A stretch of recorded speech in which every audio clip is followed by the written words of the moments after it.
Just different. Yeah.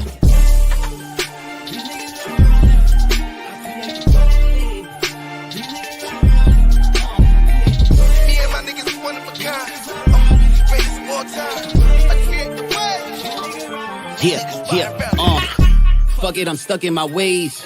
Paper is all we about, nigga. All that beefing for the lame dudes. They just be running their mouth, nigga. Had me call a Brook and Rumble. Had them grimy niggas run up in your house, nigga. Cannon all up in your mouth. Ugh. Rick James on your couch. Whoa. Cheddar bang with the cloud. Oh, Barry Blue with the account. Oh, only losers talking down, but looking up to me when I come around. That's why I got the crown. These dudes ain't ill rapping, they frail, nigga. That shit I can't feel, lacking the skill. I'm sleeping on rappers like Bill after the pill, yeah. Fuck is on your mind, boy. Came back to put you niggas back in line, boy. Get a good looking niggas on your side, boy. Oh, bitch, niggas, whole click a bunch of tomboys. God, Staten Island, yeah, it's mine, boy. I ain't trying, I just do it on the side, swear to God. How y'all in the booth all day and still playing catch up? You ain't even got a job.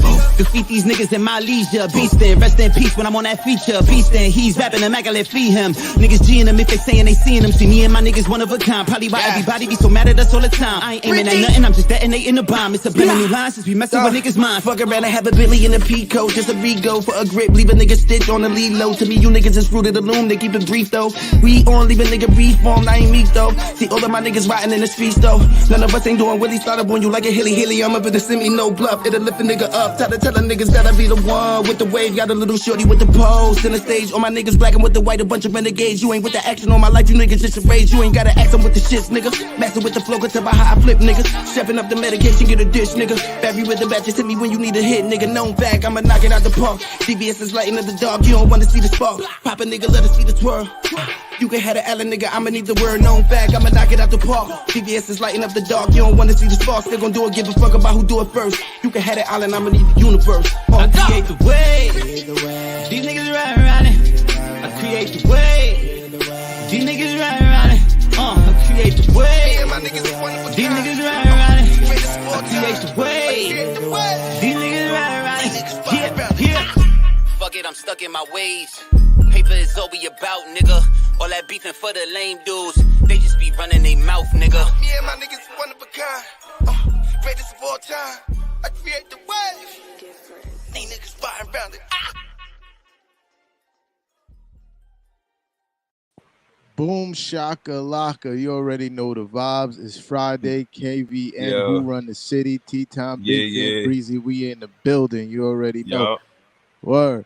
Yo, you ain't even share it, bro. You said that song is fire. Time, like, yo, I'm about to share like, it now. I'm waving at you.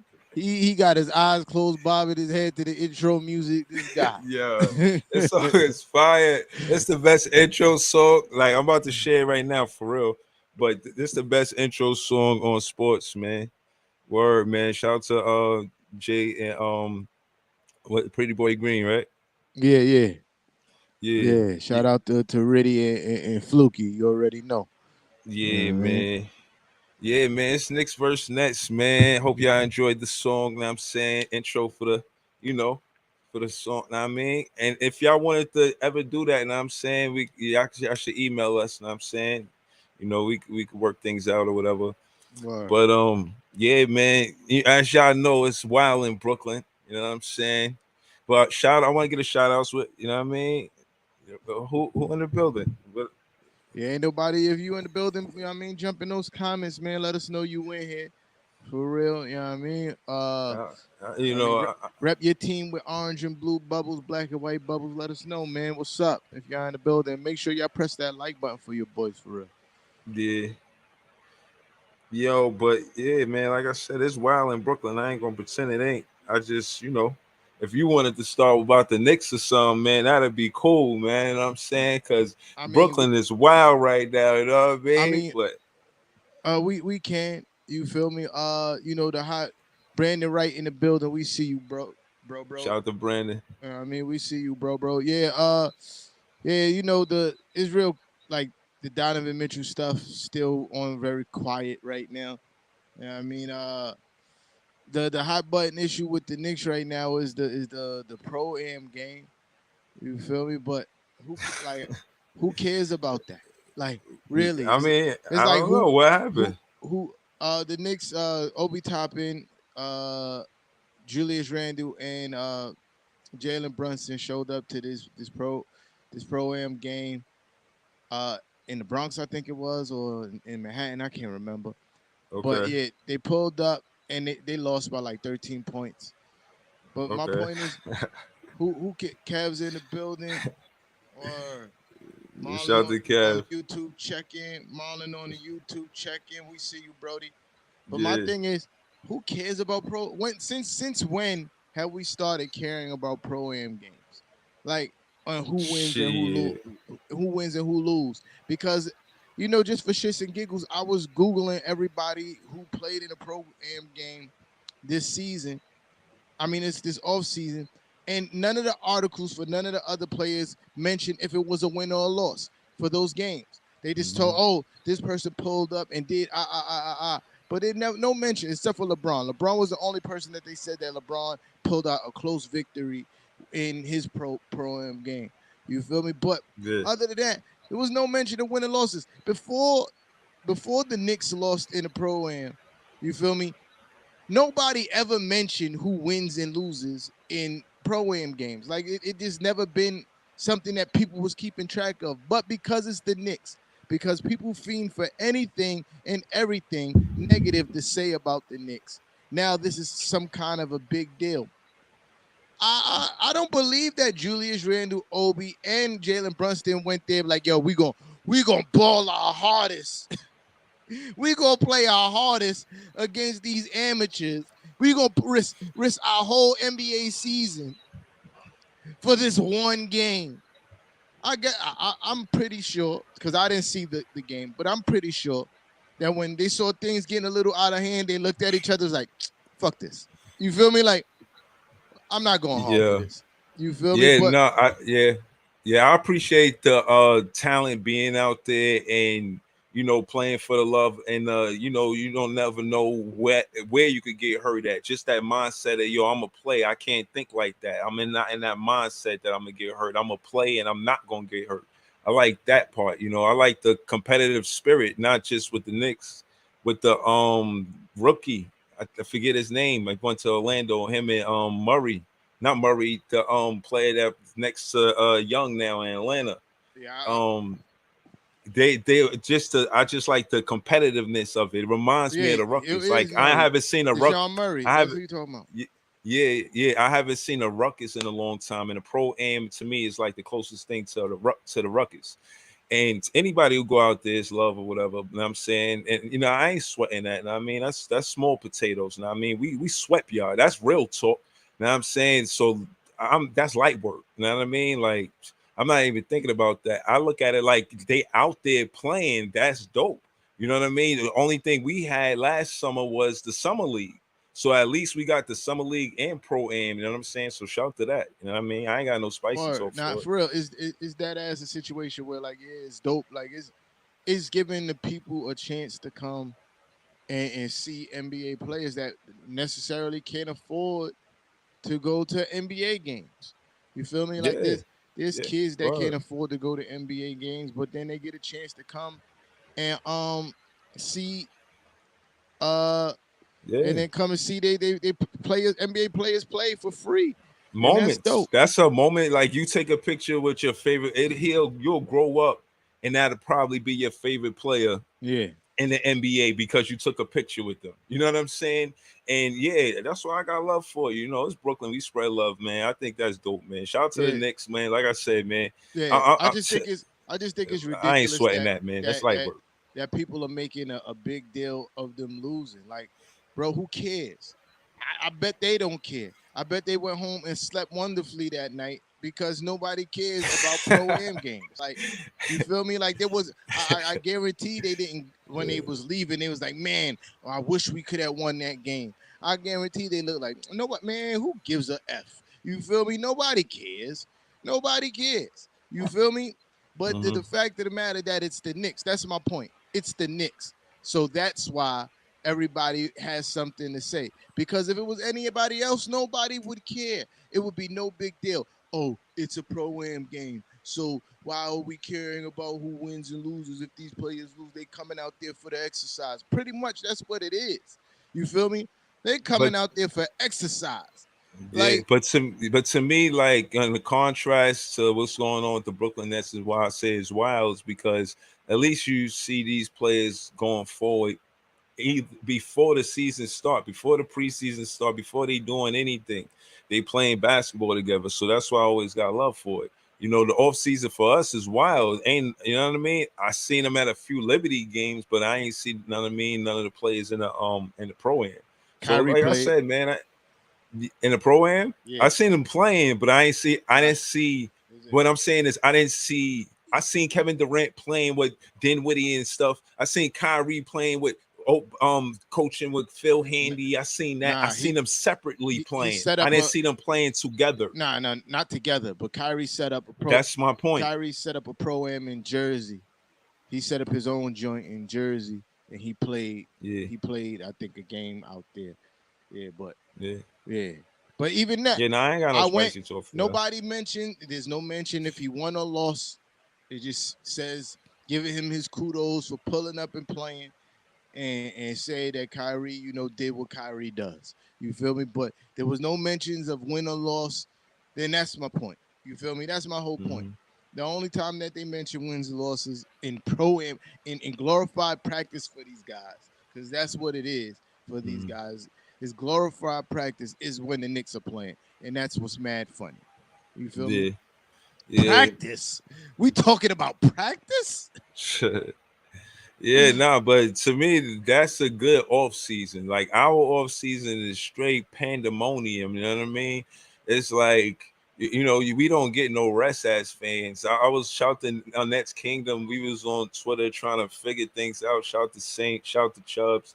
Shout to all the Nets fans, friends that I made out there in this NBA, in this, you know what I'm saying, who run the city streets or whatever, you know what I'm saying? And, you know, again, we look at the off season, like, and just in contrast, listening to what you're saying about the pro-am, it's like, you know, they're somewhere together, you know what I mean? I think that builds camaraderie. So again, I got nothing but respect for that.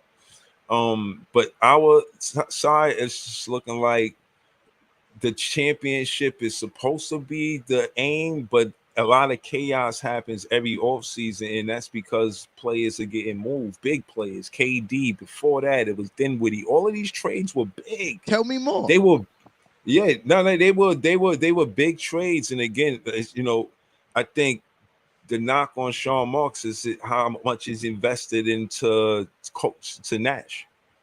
That's the biggest knock on him right now.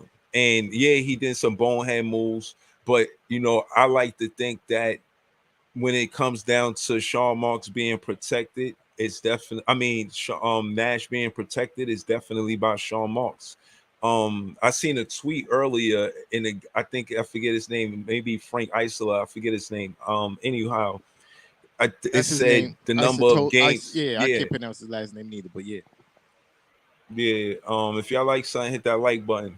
He was discussing the number of games that the superstars play under Nash's coaching, and it's not an excuse. And I only say that because, you know, I had these debates with you and other Knicks fans, and it's like y'all win the argument about the team being trash because of Nash. Like the talent, the guys that Sean Marks is drafting, great players. You know, y'all already know how I feel about Cam Thomas and De'Aaron, etc. But how Nash doesn't believe in them is a problem. And I even went back and I looked at Nash and to say this right now.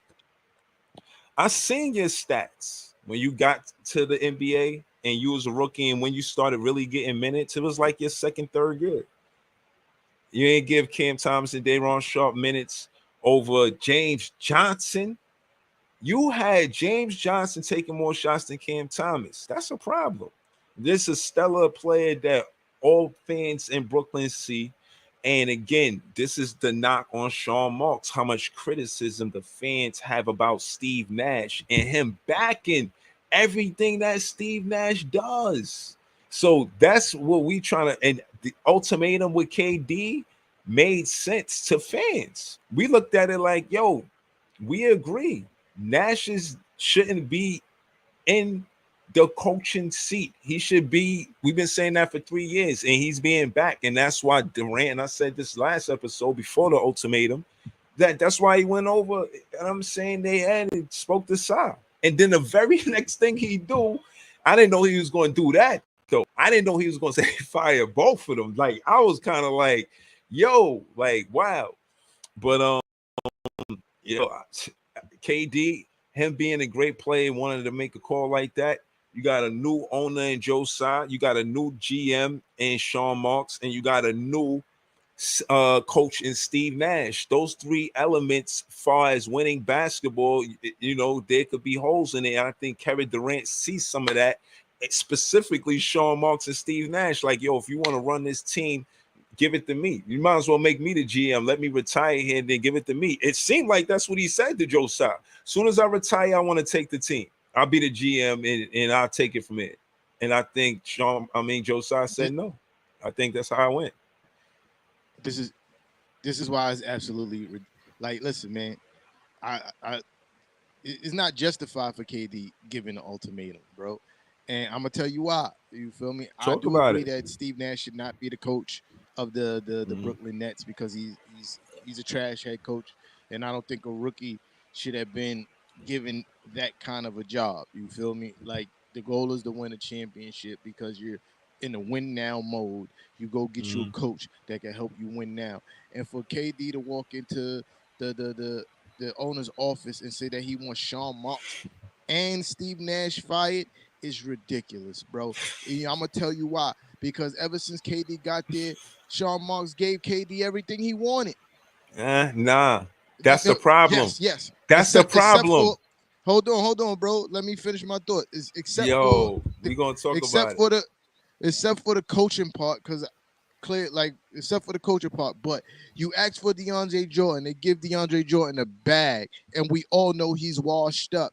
They started DeAndre Jordan over Allen, which was ridiculous when Allen was clearly the better player because that's what KD wanted. You feel me? You get Kyrie to come with you. You get Kyrie to come with you. Then KD gave the nod to trade for Harden. Yes, at the end of the day, it's Sean Marks' final decision, but KD gave the nod for that. You feel me? He gave the nod for James Harden to get here. Then he gave the nod again to trade James Harden. You feel me? So again, for you to blame this whole debacle on Sean Marks is kind of ridiculous. I think Sean Marks needs to be fired for letting the situation transpire the way that it did. But for KD to point the finger at Sean Marks is ridiculous. You feel me? Like, you don't see the logic.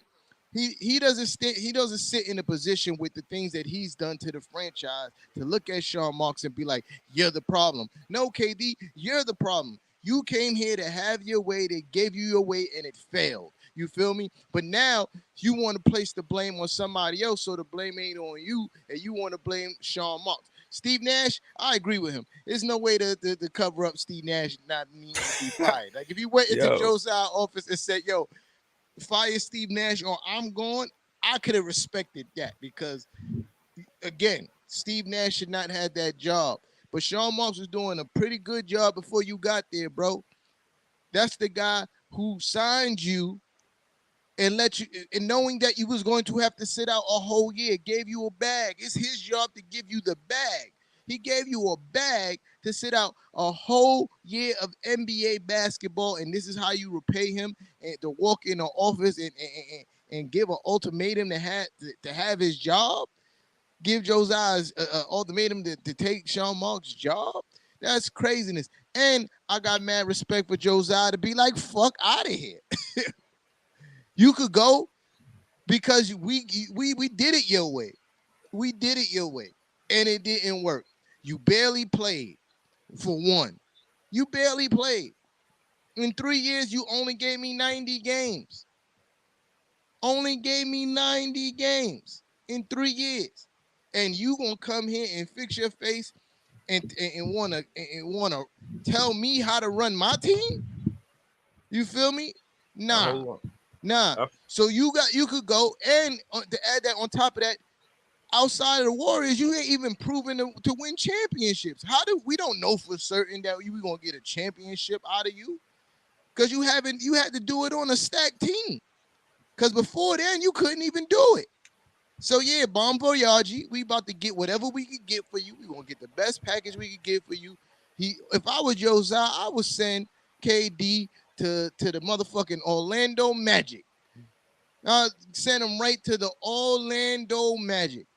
Think about that, because we hold all the cards. Like, how do you come here and give me an ultimatum when you still got he starts his new contract next season. You got 4 years, dog. You got 4 years. You got 4 years. How you giving me ultimatums? If I was him, I'll send him to the Houston Rockets. I'll get one of them young boys from down there. I doubt that they're gonna give up Green. You feel me? But they got some other young kids that's really good in Houston. Fleece them for some picks. I'll send them to some of the trashiest teams in the NBA. I'll send them to Sacramento. You feel me? That organization is poop. I'll send them to Sacramento if I was Joe Tsai. If I was Sean Marks, after the owner give me my the green light that I'm staying, I'm trading you to Sacramento. That's funny because it's like, give me De'Aaron Fox, man. He is saying that about someone that's going to make the decision on where he goes. Like, for real, like, oh, really? You want to go to Philly? But let me spend a time, maybe yes, maybe no. Like, I don't know. Now, this is a sticky situation between them. And I think a lot of people misunderstand Big Fan Breezy on why I'm really mad at Sean Marks. And I'll be very clear right now. It's because you got a front row seat to watch Coach Pop. And your first coach choice was Steve Nash. That is the stain on your jacket. And it won't come off because of Coach Pop. When I look at Coach Pop, I look at the history of Coach Pop and when it all started. 1988 to 89 season, he was the assistant coach for the Spurs, and he did that till the 92-93 season, was he was the assistant coach for the Golden State Warriors, and he did that for 2 seasons. And in 96-97, he came back and became the head coach for the Spurs up until presently, right now. He got a front row seat to the man who in his first season, right? 17 wins and 47 losses, right? First season. They didn't give up on Coach Pop. And that was in the 64-game season for whatever reason. I don't know. In an 82-game season, the next season, he was 56-26. Got a front row to see that. And I'm not going to go through all the years of Coach Pop. I'm just saying that to say, far as coaches is concerned, you got the front row seat to see the best coach ever in the NBA. We could debate it if you want. Phil Jack, this and that, but he's there. You got a front row seat to see that. And your first pick is Nash. You will forever have to back him. And whether you do or don't, it's going to decide what you are as a GM. As far as the value system is concerned, when it comes to GM and pick to players or coach, KD, yes, got to pick every player. Coach, no. And that is the main difference.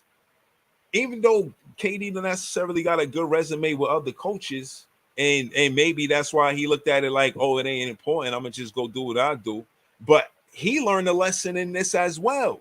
You cannot doubt a coach. And I think he did. And that's why he asked for Tyronn Lue. And this is what this is all about. Is that, yeah, y'all gave me the players, but no, y'all didn't give me the coach. I really needed the coach. I needed to pick the coach. He had a good And that's coach. whe really want to leave. He had a good coach. No. Listen, I'm not debating that. Like, I hear what he wanted to pick the coach, and he did. He had a good coach, but you got him fired. You feel me? So now you can't complain about the replacement when you had Kenny a good Atkinson. coach. That's a fact. You feel me? And I'm not he had us above 500. I'm not absolving Sean Marks of any fault. I've been on him many times to say that he need to be fired. I still believe that, but My problem is KD should not be the one trying to make the ultimatum and trying to place blame on Sean Marks when he's equally at fault for the problems that the team is facing. You feel me? Like, that's ridiculous. You feel me? That's like for instance, me and you rob a bank, we get caught, and then I'd be like, nah, we planned it together, but I'd be like, nah, it's all Big Fan Breezy fault. It's all his fault. He did it. He's the one who told me to do it. So listen, man, you can't take both of us. We both can't take the blame for this. If we got to blame anybody, it should be Breezy. You feel me? Like, it doesn't make sense, bro. Like, that's crazy. Like, yo, you, he's equally at fault. That's my problem. And to walk into an office and tell the owner how to run his franchise is ridiculous. You feel me? Because that's pretty much what you're doing. You feel me? Like you. That's like you working for a job and you telling the owner of the company, like, yo, like for instance, so you working for a newspaper. Let's just say a newspaper, fictionary job. You walk into the owner of the newspaper, like, yo, you shouldn't print those articles, bro. Like, print these articles that I'm writing, or I'm out of here. And what the owner gonna tell you? Peace out. You feel me? Peace out. Yeah. Whether you right or wrong, that's just not the way you go about doing it. You feel me? There's how. There's probably definitely a more amicable, situation, resolution that could have been found instead of you marching into Josiah's office with your bird chest poked out. Trying to kick your feet up on the boss's desk, like, yo. Like, no. Now, literally, this is what he did. He tried to drag his nuts across Josiah's desk, bro. That's literally what he did, bro. Like, he walked in and said, yo, I'm going to drag my nuts across. Yo, fire these dudes or I'm out of here. That's crazy. Fire these dudes or trade me. Like, what? Right. Like, he's not in a position of power. And what even more crazy is that when the information got leaked, I think it hurt his trade value a little bit. You feel me? Like, it hurt his trade value a little bit. Teams is looking like, yeah, he nice, but you do realize what he did to your squad. So you want me to take this headache off your hands for a king's ransom? Nah. See, because, one thing, I'm gonna land this plane. Yeah. And what teams is looking at too is like, yo, you got a disgruntled player. He doesn't want to be there. So are you willing to stay with a guy on your team that doesn't want to be on your team for the next 4 years? No, you're not. So you're going to take this. You feel me? You're going to take this package, not the one you're asking for, because you need to get rid of him more than I need to acquire him. And I'm done. Oh, that being said, let me get to the package. Pause. Let me get to the trade offer. Yeah, let me get to the trade offer. Ace Happington. So I don't forget. Christian Koloko and Walker Kessler, both power forward center position. They play the 4 and the 5. Yeah, we need them. Keep them. Get those 2 specific draft picks. It's KD. Just make it happen. It can't be that much. They rookies. They didn't even play an NBA game yet. Get those guys so that way we got 7-footer and we got like a 6'11 guy, 6'10 guy in the paint. And we gonna replace KD's rebounds, okay, and his defense. We're not gonna replace his points. Let's get that clear. If Sean Marks is gonna stay, I hope you listen. Replace his defense and his rebounding. Don't try to replace his scoring. You know what I'm saying? Let's change the culture of the team into a defensive one, especially if we got Ben Simmons. If we got Ben Simmons, then I think the identity of the Brooklyn Nets should be a defensive one more than an offensive one. I'm saying that, right? That's why you're getting pieces like Royce O'Neal for a draft pick, right? I mean, I'm just vlogging here, you know what I'm saying? I'm just trying to figure it out, you know what I mean? It's a lot of things going on with the Brooklyn Nets. I'm just trying to figure it out.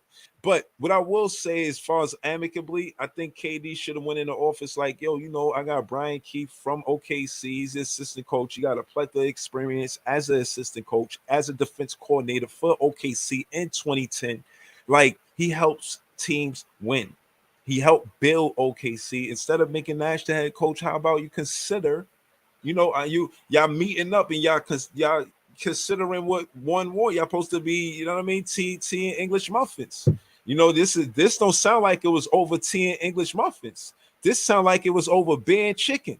You know what I'm saying? This sound like it was over something else. Like, I don't know. I'm just saying that to say the how is relevant. And if you do want to stay, you're not going to act like that. I think he does want out. And, I got to rep Brooklyn more than a player. And that's where I stand with it. I rep Brooklyn, and the best thing for us is to get that 7-footer in Christian Koloko and get Walker Kessler. They 2 draft picks. We got Kevin Durant. We could trade for them and build around them because, you know what I'm saying? That's what we need to do going forward because teams in the East, if we're going to compete, we need to have players that are 4 and 5s and not 1, 2, and 3s. We can't load up with 1, 2, 3s and not have no 4 and 5s. You know what I'm saying? Word. So I said that whole thing without a pause. So I'll hold Joey nothing. So your trade proposal is to trade Kevin Durant for 2 rookies and 2 draft picks? That's no. I think no.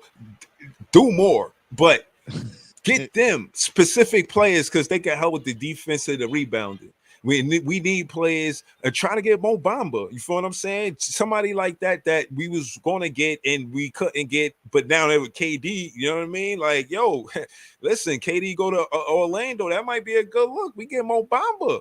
I'll take some draft picks, Mo Bamba and Miles Turner. You know what I'm saying? Listen, there's players that I'm interested because they could replace his defenses and his rebounding. I don't expect the player that we looking for is going to replace his points. And as long as we think like that, like we're not going to be able to replace his points, like just get that clear. We're not going to replace his points. Just focus on the defense and the rebounding. And that's where we'll try to make up for the points because of the defense and the rebounding and stuff like that. You know what I'm saying? But yeah, we should be able to get some good players back and draft picks. You know what I mean? This could be Sean Marks' redemption. You feel what I mean? But we'll see, man.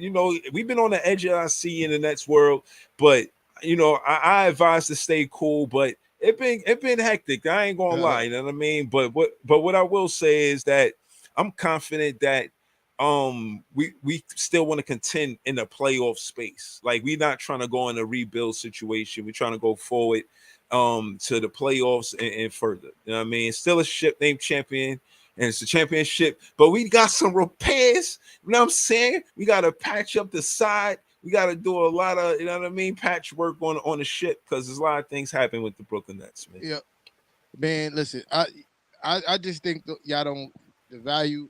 Kevin Durant doing what he did hurt his trade value, so it put y'all in the. I already posted that up, bro. You gotta pay attention. You know what I mean? Yeah, yeah. I don't think. Shout out to Mrs. Nick. So I just think that he hurt his own trade value with that. Like teams know that the Nets have to get rid of him now, because if they're not gonna fire Steve Nash, which Josiah pretty much with that tweet, he support his front office and his coaching staff. Pretty much said that it's clipped. Kevin Durant is about to be shipped up out of here, bro. You feel me? Because at the end of the day, you don't want a player on your team that don't want to play. And everybody play for you. And every GM and front office in the NBA know this same exact thing. So they're going to look at the situation and be like, oh, we're not giving you everything you asking for, bro. You feel me? Like, we gonna try to meet a common ground because we do know that there's other suitors out there for Kevin Durant, but you're not gonna fleece us. And if I was Sean Marks, I'll be sending him to the worst teams in the NBA, bro. Wow. I mean, we could play with it. Send him to Charlotte. Now let's get Washington. You know what I'm saying? Charlotte. Now him playing next to LaMelo Ball might be actually really good. But I'm saying we might as well. You know what I mean? We don't know what's going to happen. Like, you know what I mean? But if he went to Charlotte, we get Washington. We get Washington and some draft picks. Jordan and KD. Like Jordan with KD. I don't know. Maybe it'll work for Charlotte. Maybe it'll work for us. I don't know. I don't know, bro. You know what I mean? Let's see, man. Like, I don't know. But KD made a mess of your team. He made a mess of your team. You feel me? And now he wants out. I can't believe that. I want to say that he competed when he was here. I'll give him that. He made a mess of your team because a lot of the things that's wrong with your team now were based off of his decisions. You feel me? Nah, Past and present. Oh yeah. Like what? Again, I gave a list of things. Him having y'all sign DeAndre Jordan, even though he was washed up. He was wrong for that. Yeah, that's one thing. That's it, though. And him and Kyrie asking for DeAndre Jordan to start over. What you call it? The same thing. I mean, no, Jared it's Allen. Not really. Having him on the team and have him start over Jared Allen is two different things, bro. Two things. You feel me? I think that's part of the reason why Kenny Anderson got fired. Kenny Atkinson got fired. You feel me? Because I'm pretty sure he was like, hell no. You feel me? No. You feel me? Then you could be. Who knows? Then he gave the nod for the Harden trade. You feel me? He pretty much said as much. I push back and say I think that he knew Sean Marks. He knew Nash couldn't coach at that point because people say this, and I wanted to disagree with this. Someone I heard this on Twitter. Harden came here and it had nothing to do with Dinwiddie. It had everything to do with Dinwiddie. If Dinwiddie didn't get hurt, no Harden trade would have happened. But because Nash don't know how to coach, they figured they needed a Harden behind a Kyrie instead of a Dinwiddie. And they knew Dinwiddie was that good because they seen how Dinwiddie was helping us win games. We was calling them Dinwiddie. You know what I'm saying? Like he was getting busy. In the chain of events, that's still Kevin Durant's fault because he got Kenny Atkinson fired. Why are people saying that? How is that so true? And it's not Sean Marks and Nash being friends what got him fired. No, I don't put that on KD. Put that on KD. I put that on Sean Marks because it was reported. It was reported that KD and Kyrie was bumping heads with Kenny Atkinson. And who's going to leave in that situation? Are you going to trade KD and Kyrie, or are you going to get rid of Kenny Atkinson? So you're saying, and we're saying the same thing but differently, right? I'm saying that Nash was picked by Sean Marks. That's what I'm saying. And I'm not arguing that part. It's because, right? You're saying it's because KD got Kenny Atkinson out there, so he's not gonna let them pick the coach. You can't fire the coach and then pick the coach. Facts. Like, okay, you wanted this coach fired, but now I'm gonna pick the coach. Yeah, facts. Okay. You feel me? And I'm not and that's Sean Marks' fault for picking the bad coach. You feel me? But it's KD's fault for getting the good coach fired in the first place. right. We on the same page, different page. So that's what book. I'm saying. I get it. So man. even if it was the Dinwiddie was the reason why Harden got fired, and from what you just said, I mean Harden y'all traded for Harden, and going off of what you just said is because Steve Nash couldn't coach, and they felt they need to bring Harden in. I'm not even gonna argue with. I'm gonna agree with you on that, just for the sake of your argument. But it's still KD's fault because if Kenny was there, that wouldn't even been an issue. That wouldn't even been an issue. Y'all wouldn't have to make the trade if we going by your logic. You feel me? Like no, but again, but that logic, my logic is that putting Nash in a more convenient situation where he doesn't have to head coach. The veteran players that's on the team that's going to do all the legwork. I wasn't even combating you know what I'm saying? You feel me? I was that's right. That's the whole point. Is like, all right, what does a good? This is why I'm trying to take the conversation. What does a good coach do? Right? A good coach at least got a hold with the rookies. Right? There's one thing about the veterans, but the rookies, they at least respect you in the light where. And again, I get this from an insert from the book that I'm reading, The History of the Nets Team, like the Brooklyn, where Brown, he picked the head coach based on having to garner the respect from the players and staff, and Nash should be able to have that respect garnered from the rookies is what I'm saying. And I don't see it, but it's growing there, but it's still not enough, in my opinion, to make me feel like, all right, they listen and respect you. I feel like you should be doing more. And I'm saying that to say, what do good coaches do? Good coaches kind of put their foot down about drawing plays up and don't say just go out there and do your best. You actually got X's and O's where this is a play we go to. I put my hand up. They know what's up. They know where to go. I don't know what to do. Everybody know what to do. In sync, chemistry, cohesiveness. And that comes with the same teammates season after season. And we cannot keep changing players and avoiding Nash like he's the elephant in the room, and everybody's like, oh, looking around, why are we losing? And Nash is just there doing some other shit. And it's like, yo, nah, man, you gotta coach these young guys because they're talented. And I was playing the plane saying this. My knock on Nash, as far as coaching, is you gave James Johnson way too much of an offensive duty when you could have gave it to Cam Thomas and DD and the rookies. You know what I mean? You could have, please, like.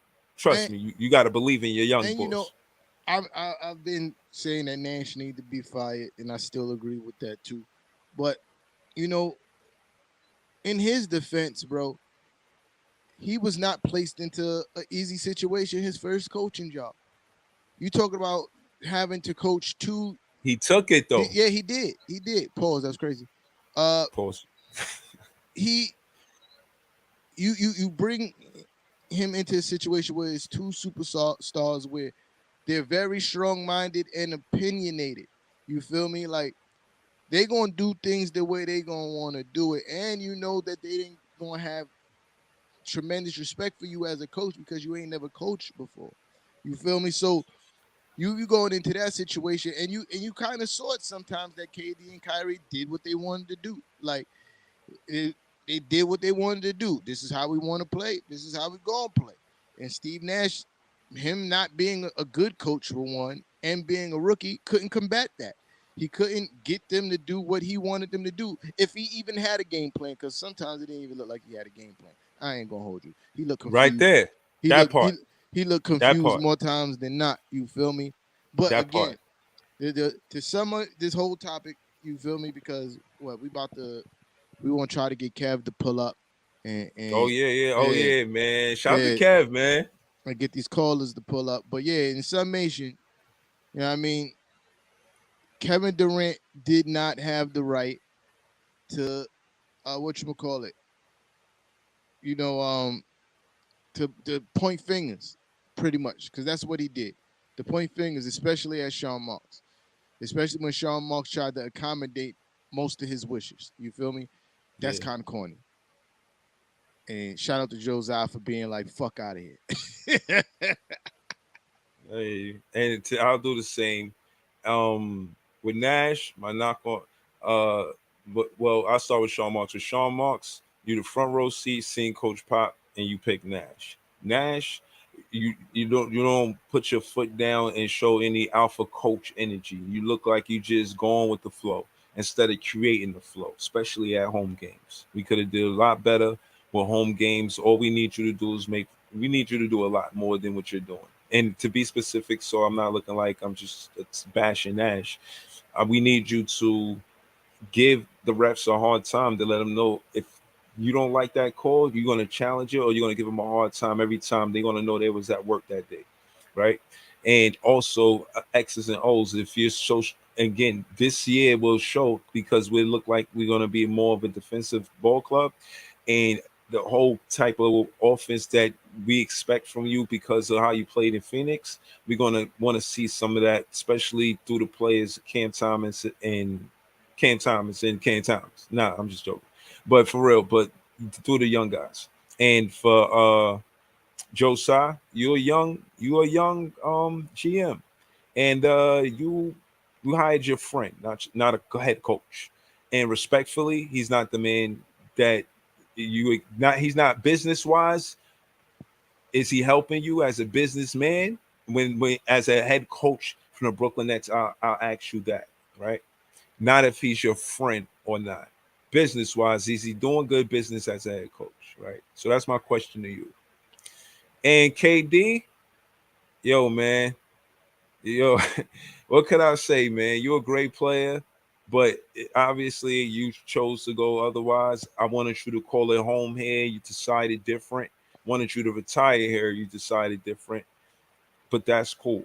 You know what I'm saying? I appreciate what you did here, but at the end of the day, you know, we not a, you know, I rep Brooklyn Nets, not, you know what I mean? I'm staying here. This is why I got tremendous respect for Carmelo Anthony, bro, and how much he wanted to be in New York and be a Knick, bro, because the amount of stuff that Carmelo Anthony put up with his tenure here as a Knick, and Phil Jackson being the president, talking heavy shit about Carmelo Anthony, and him still weathering most of that storm and being like, nah, I don't want to leave. Like, why is this man talking to me crazy? But I don't want to leave. They made the situation so uncomfortable for Carmelo Anthony, where he had to finally be like, yo, you know what? I'm gonna waive my no trade clause. You feel me? And on the other hand, Kevin Durant pretty much had his way. He just didn't get the success that he thought he was going to get, and he won out. And that's sad to see. But that's the scale. He's not built for here, yo. He's not built for here. He's too soft and emotional. He need to go play in a small market team, because that's where I think he's going to thrive, where nobody cares about what he does and if he's successful. You feel me? Like, and I think he thrived in OKC because nobody cared if OKC was successful. Like, who was covering OKC games like that? Nobody. You feel me? He was successful in Golden State because that team was already a successful team. Like, now the world was on his shoulders, and he crumbled, bro. He crumbled, and now he want an escape. You feel me? And he how could you not see all the things that you want to be traded for before you signed the contract last season? Like, how did you not see these same things was there? Steve Nash was the coach. Sean Marks was the GM. He made all those moves around the time you signed your extension. So what's up? Except for, oh yeah, the Harden trade already happened. You feel me? I'm talking about him coming to the Nets. That already happened. He re-signed in the offseason. All these things was there. They didn't sign your boy, re-sign your boy, so you already knew that wasn't gonna happen. But now it's different after y'all get swept. Nah, you want a scapegoat. Barry was good. You want a scapegoat. You want a scapegoat, and you making it Steve Nash and Sean Marks. Well, really, you just wasn't good enough this year. You feel me? Really, that's what it comes down to. You don't have faith in Ben Simmons being a baller. Oh, that's something I wanna talk about that too. I'll say that he probably don't believe in Ben Simmons, but I wouldn't say that it was his fault. I don't blame him for that Boston thing. That was Ime out-coaching him, out-coaching Steve Nash. Yo. So the segue, because we spoke about that situation in great length. You feel me? Pause. That was crazy. Wow, right? Yeah, that was crazy. So I don't know how true it is. I forgot the reporter's name. Oh man, I gotta find the guy's name. I know it's some Cappington about how they was. Yeah, man. Yeah, so Kev, we go. Yeah, Kev with the pull up, man. Yo, Kev, if you can shout out to Kev. Turn your y'all. What's going on? What's going on? Oh damn, you got your audio good. Just turn your camera back around. I don't know what happened. Yeah, but that's good. That's good. So they said that, I forgot the reporter's name, but he said that there was a group chat going into Game 7, and they asked Ben Simmons if he was going to play. Game 4. Not only did it was Game 4. Excuse me. Y'all didn't make it to 7. Yeah, thank you.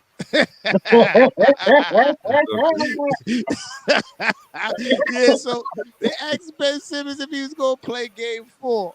Not only did he not respond, he left the group chat. I don't know. I don't know. I don't know. But I would hope not. There's like a debate about it, because now you got Sham, and you got Sham saying that the guy what the guy reported wasn't true. Oh, if Sham said, I believe Sham. I believe Sham. They be trying to but I think that shit was hilarious. They be trying to stir the pot, bro. Yeah, they be stirring the pot. You know, not a guy. I forget his name. The guy that reported it coming out like, nah, you know what I say is credible and blah, blah. And I went back to recheck, and the source that told me this said it was true. So I'm like, hey, listen, I don't know. Yeah. I mean, I believe the guy. I believe man. Shams. You feel me? I believe Shams. If Shams said believe, but I thought it was hilarious though.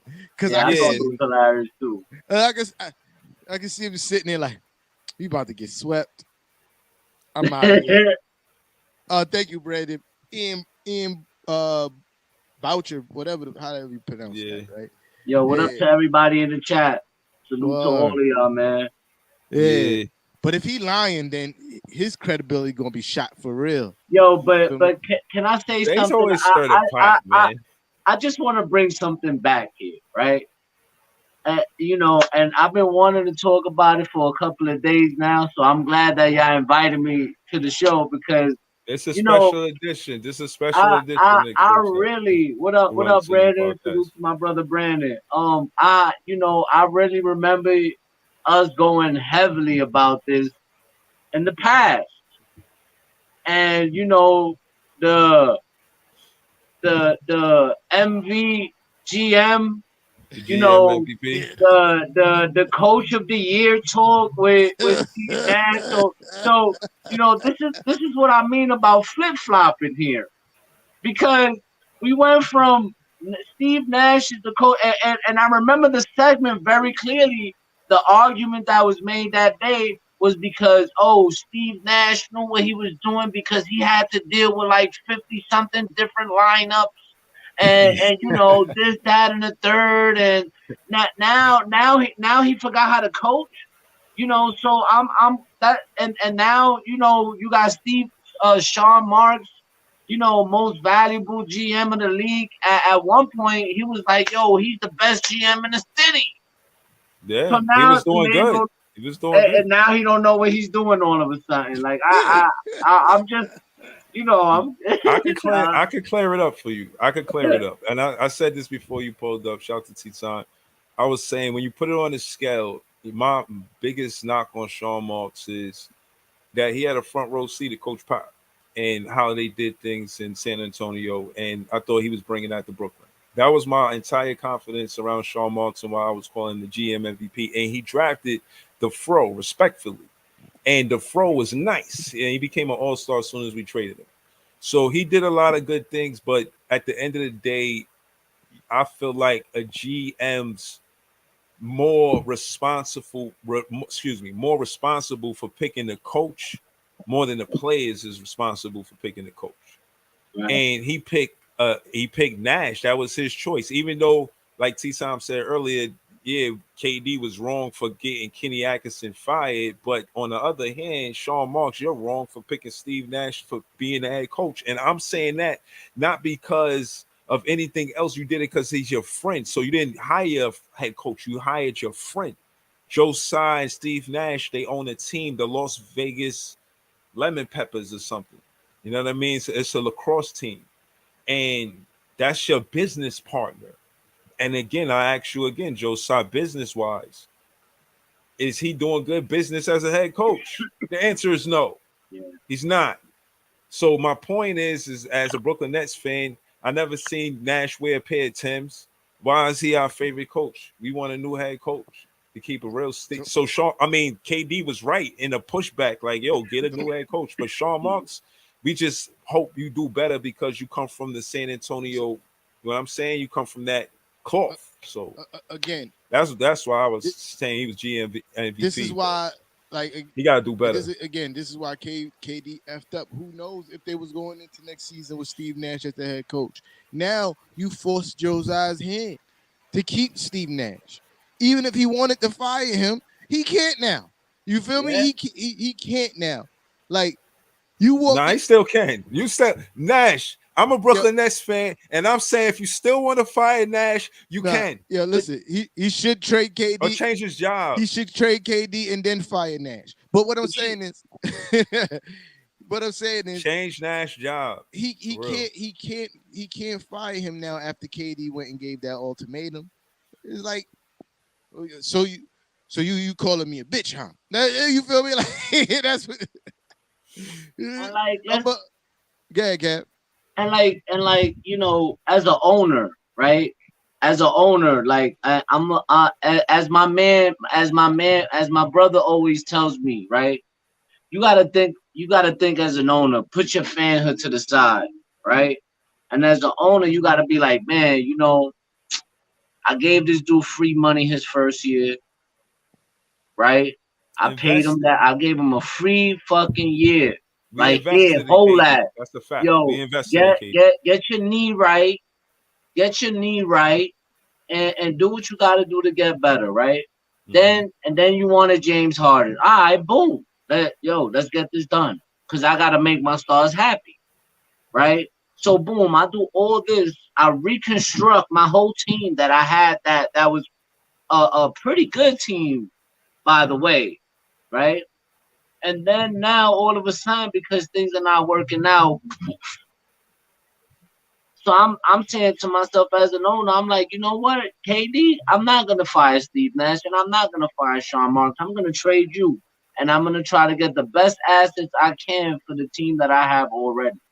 That's what I would do as an owner, because I'm like, you know, I already keep Steve Nash as a coach, bro. I just named all these things I just did for you as a player, and you're gonna give me an ultimatum? No. I'm saying I already fought with KD, but Nash as a coach, you're gonna. At this point, I wouldn't keep him as a coach, but to the point what I'm making, I'm like, I'm gonna keep him before I keep you, because you're not showing me no loyalty.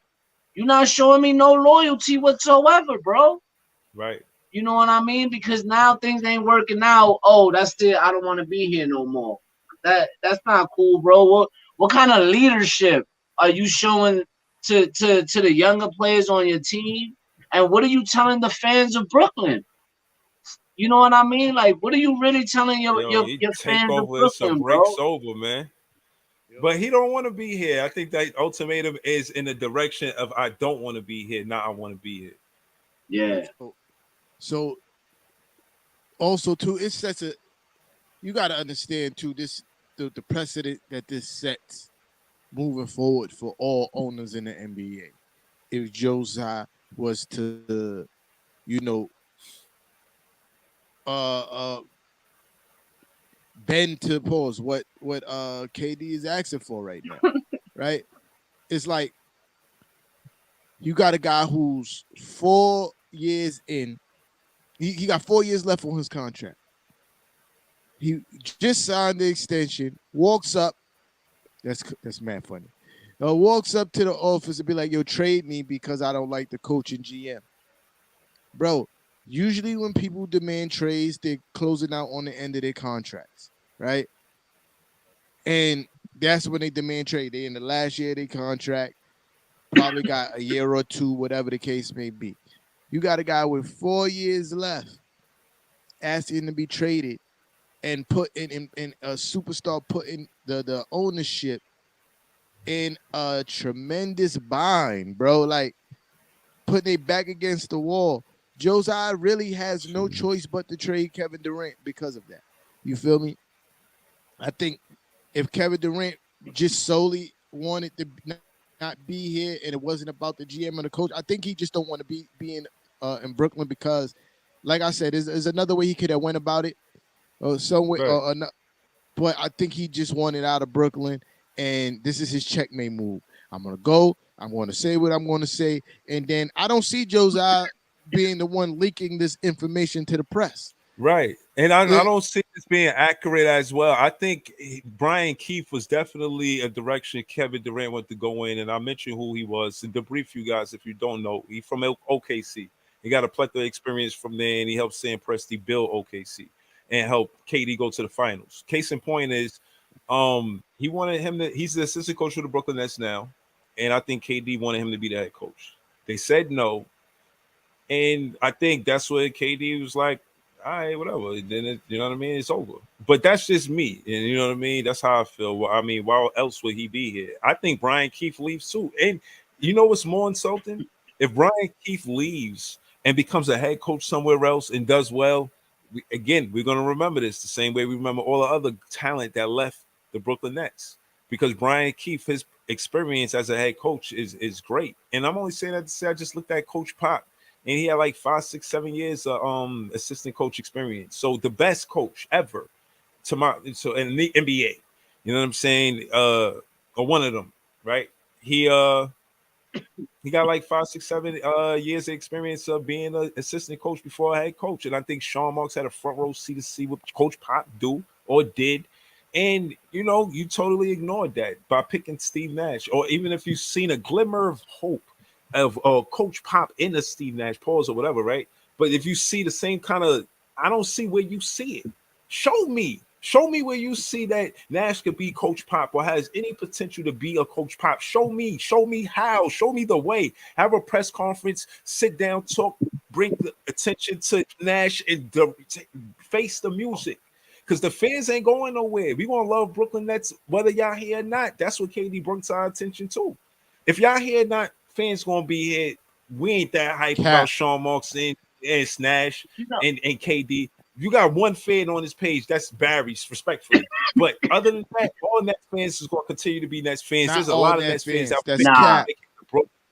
That's cap. Not all Net fans. No, I just mentioned Barry. Not all Net fans. I think it's more than you give it credit for. A majority. I think a majority of us going to still be here. You could say a majority, but it's still a lot of people that's going to abandon ship with KD.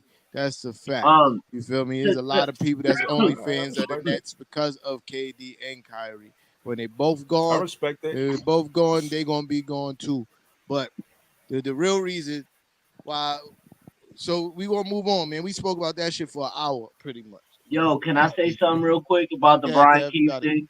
The only reason why I feel like Brian Keefe, I mean, he may have a good resume. He may be a good player development coach or whatever it is that he did, right? Yeah. But I don't think that he's the main piece, because if he was the main piece, KD wouldn't be asking to be traded. I think that's what leaked out. I don't think it went like that though. Like, okay. You heard Shaheen how T-Time described KD's actions. He said he went in Joe Tsai's office, dragged his nuts across the table, and the way they leaked the story, that's what it sounds like. Like, it sounds like that's exactly what he did. And I'm just saying, I just don't imagine he flew all the way to London to meet KD, and that's how it went. Now, I think it was Brian Keefe was definitely introducing the conversation, and Joe Tsai, he said, nah, I want Nash over, like, Nash is protected, but he's a business partner, not a head coach. He's a friend, not a head coach. Let him continue I think I speak for most Nets fans. Let him continue to be your business partner and friend, but he does not have to be your head coach. If he's your head coach, Joe Tsai, it doesn't matter if is he your friend at all, whether he is or not. Are you still invited to his dinner gatherings? You know what I mean? That type of thing. If he's not the head coach, it's okay. You can fire a friend. If I had a friend and I knew that friend couldn't do the job, I would say, you know what? Yo, come over, man. Take the food and beverage job. You know what I'm saying? Like, you could take a different job. You don't have to take that job. You got to be able to be honest with your friend. And I don't think that he's doing that. And I think he's mixing friends with business. And as a good businessman, I think he should, go in the direction of a different head coach, even if it ain't Brian Keefe. I'll lay in the plane saying that. Word. Yeah, I'm over talking about KD being a trash person. You feel me? Like, Kev, I wanted to talk about the game. Yeah. I mean, you can start it off. You want, man, talk your shit. Yo, oh man, I've been waiting for this all day yesterday, but rightfully so. I remember we was on the bench after the game, or one of the timeouts I called, and T-Time was like, "Yo, my feet is on fire, bro." I came home, I looked under my feet. Yo, my God, my foot was different. Yo, like I was like, "Yo, this shit crazy." Like I was really out there balling, and really they got real ball sneakers, and how you say. with soles that's thick enough to hold it. I was playing basketball in skater sneakers. I had on some Vans, which are fine for walking, which are fine for biking, they're fine for golfing. They're fine for everything, but I advise you in skating.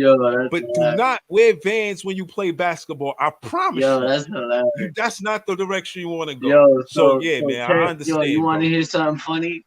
So the last time he came to play basketball, he came unprepared. He came with jeans on, a hat, right? And then this game, he came prepared, but his sneaker games was off. He had Vans on, like yeah. Nah, I thought I was good. They really comfortable sneakers, and I just figured I was good. Like, all right, I'm good. They got hot tops, so I was hyped. So I'm like, yeah, they hot tops. I did have on Jordan 1s, but those are not good basketball sneakers neither. Even though they are basketball sneakers, but them joints ain't got no. Those joints ain't got no. Mine was skater sneakers. I didn't even have basketball sneakers. Jordan 1s, bruh. There's no. It's flat. You feel me? Like there's no support in those, bro. Like, y'all seen the Last Dance when Jordan was wearing the last time he wore the Jordan 1s, his feet was bleeding in them, and he was saying like, "Yo, the technology is different." Yeah. But what just happened to Kev, man? Kev, what you doing? He got a Nets logo. Nice. That was nice. You see Nets logo in the thing. I saw that. I had to change it real quick. That's some shit that Big Fan Breezy did when nobody showed their face. I ain't do that. Nah, nobody showed their face when they do his show on live. So. Oh yeah. I'll be reading the book unless y'all want to see me like actually reading the book. You know what I'm saying? Like, but now Jordan said that those Jordan 1s ain't it in the Last Dance, and that's what happened. But yeah, talk your shit, bro. Oh yeah, first and foremost, before I get into that, which I'm very anxious to do. Oh, I am. I'm really anxious to talk my shit. But before I get there, I want to say shout to everybody that pulled up. I never met Barry. I knew him from Facebook, but he said he was going to pull up. He said I'll be there in an hour. And yeah, he was there like in an hour. So I appreciate that. Kev did a lot of maneuvers to make sure he came through. They waited for me 3 months before I picked the date. So, it's a lot of appreciation, a lot of humble pies for us even being out there. Shout out to Jimmy J1, shout out to JJ Jackson. They was there too. And, not just me and T-Time game, Kev game. We got good footage with JJ and Kev, me and T-Time. Jimmy J1 was there recording, helping us record. Like, it was a good time, man. And on the humble, we pulled up. So I want to say, you know what I mean? I guess it was the rain game, and then it was this. You said set the date, and we seen it through. You know what I'm saying? So I want to say I appreciate y'all before I get into all of the heavy, spicy talk and all that. But it's coming, though. You know what I'm saying? Paul. You talking shit, man. But yeah. So for a long time, 3 months for the most part, I heard about the backwards shot. And you know what I mean? I kind of felt like I had something to prove. You know what I mean? I wanted to come there and warm up. I ain't come there and just shoot. Before in the first game, in the rain game, I got like maybe 5 minutes to warm up, and then it was on. Like they was already there before I got there. Same as yesterday.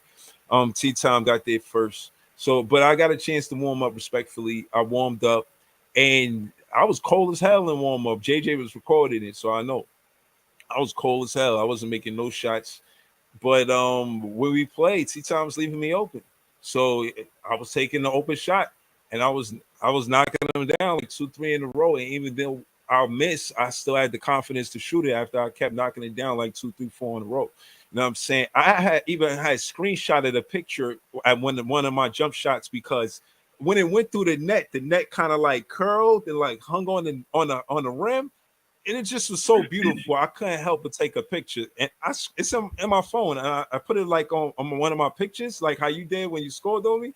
I was looking for that too, but I ain't really get to that too. But I got one now too. I don't know if he was playing defense that last shot. He kind of was, but he kind of wasn't. You know what I mean? I think he underestimated me. And I think that's why I had to bring the noise. I think it was invigorating to know that you know, he was talking heavy about for 3 months. And I had to hold that because it was a backward shot. What could I say? And I just want to say that as much as I took those timeouts that was necessary for me to take, it was a good game. And at the end of the day, I came out with the win. And I ain't shoot, and I think that's because I ain't shoot no backward shots. When my shots go forward, they go in. You know what I'm saying? Sometimes, but you know, I do okay. You know what I mean? Here and there, I play a little bit of basketball. You know what I mean? So you know, I'm all right. You know what I mean? I will say this. You know what I mean? He won fair and square. You know what I mean? I take nothing away from his W, but I also feel like I lost more than he beat me. You feel me? Like I lost the game more than he beat me. Yeah, I picked a hard. I didn't respect his jump shot. I should have pressed up earlier. I didn't. I chose that game plan and it backfired. You feel me? So that's why I feel like I lost the game more than he beat me. You feel me? Like, but he won. You know what I mean? He won. And I think that's why I won too. I did the opposite. I respected everything. Respectfully. I promise that will never happen again. You feel me? Respectfully though. Hold on, let me. I ain't even talking about the making defense. Me tight. You was making me tight. You was making me tight pause with the with all the timeouts though. I was just that was pissing me off. I was just about to say because bro, listen, man, I'm out of shape and tired too, bro. You feel me? But part of the game is playing through that shit, bro. Like even in the NBA, they got a limit on how many timeouts you could take per quarter, bro. Like per half, like. Bro, and you exceeded that limit for a half, bro. I took 3, bro. Man. Like, no, you didn't. You took more. The video was like at least 20 minutes long, and you took like a 5-minute break. Took like 8 timeouts, bro. I took a 1 5-minute break. That was a long. So I'm gonna be honest with you, like respectfully, to me, that game don't even count. Because I won't say that. Okay, I won't say that. But that that's your opinion. See, you have every right to your opinion. But for somebody that was there and watched somebody's momentum get ruined because every 5 minutes you were getting called time out, in a street ball game, I ain't never in my life, in my 42 years of life, I played basketball for some time now. I ain't never seen somebody call so many timeouts in the game, and I think that pretty much caused a little bit of the momentum switch in here. But when you say momentum, every time I took the timeout, it was because I scored the ball. It was never but by you stopping. No, I'm just saying. If we're talking about momentum, specifically momentum, it was never like he scored the ball and then I called the timeout. I didn't never do that. If you want to talk about momentum is just not you scoring once. Like you could score once and I could score 3 times, right? And I still have the momentum. You feel me? Like that doesn't mean you have momentum now because you scored once. Like you did call. No, but I didn't. He's saying I took it. Like as what in, I'm saying like is, you called the timeout when I was up 4-1. You feel me? Like that's what Kev's trying to say. You feel because me? There was times where he grabbed the rebound and he could have went, and a lot of things could have happened in that time. That was in that timeout. A lot of things could have happened. And I mean, whatever. He won. If we're gonna play again, definitely gonna play again.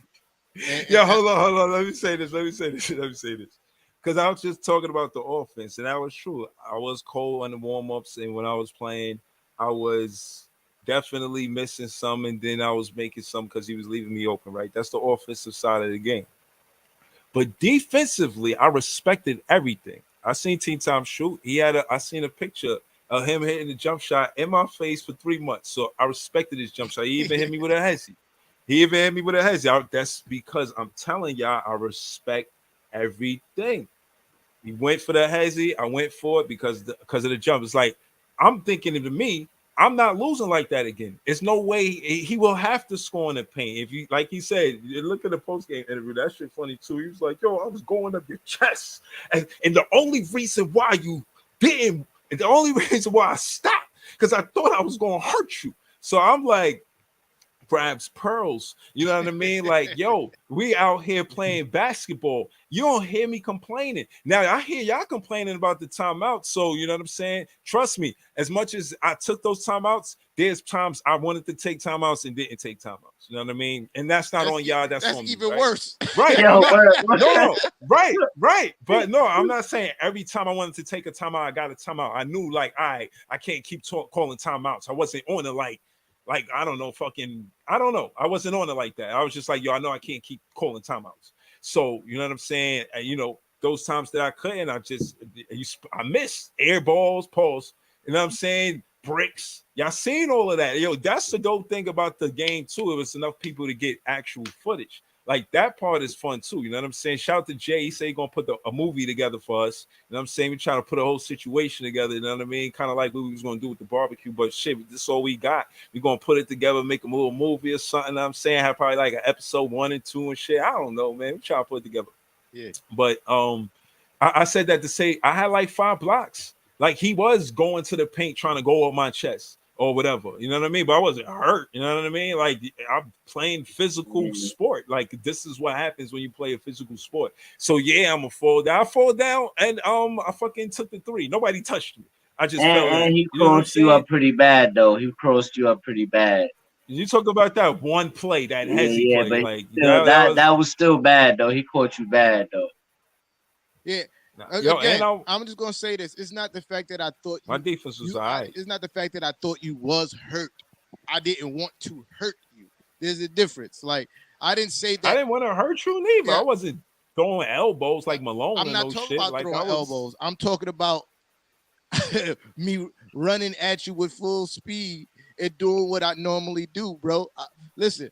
I know when it's give in a person. Like when I run into somebody, I can feel a difference. I'm like, yo, I don't know. I don't want to hurt my boy. You feel me? Like I don't want to hurt my boy. You feel me? But again, I'm not taking nothing away from you. You brought it up again.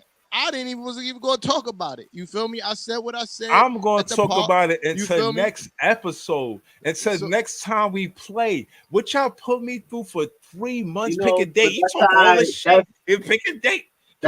Pick a date. That's all I heard. I still want you to pick I still want you to pick another date. Like that's how. But I can't pick every date because Ty West said Saturday. I can't. No, he said Sunday. Saturday, he you tripping. Know what I'm saying? He said Sunday. Or Sunday. You know. Yeah. So if somebody's available to link up, then link up. You know what I'm saying? Get the footage and you know we rocking. But you know I don't think I'm gonna be able to. I really set that date because that's the day I'm off work. Yeah, that's what I'm saying. That's the day I'm off work too. So.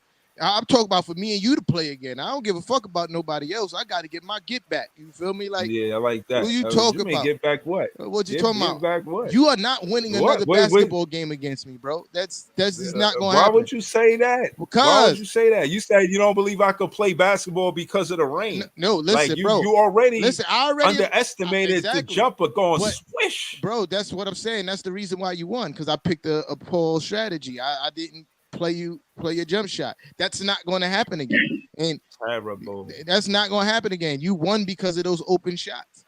You feel me? You won because of those open shots. Now 16-13. Now you're not going to get those open shots. And I'm going to beat you. And that's all I'm saying. And yeah. I don't know. So you're never going to beat me again. That's what I'm saying. So hold on. Do I get timeouts? Nah, bro. You might get 1 or 2.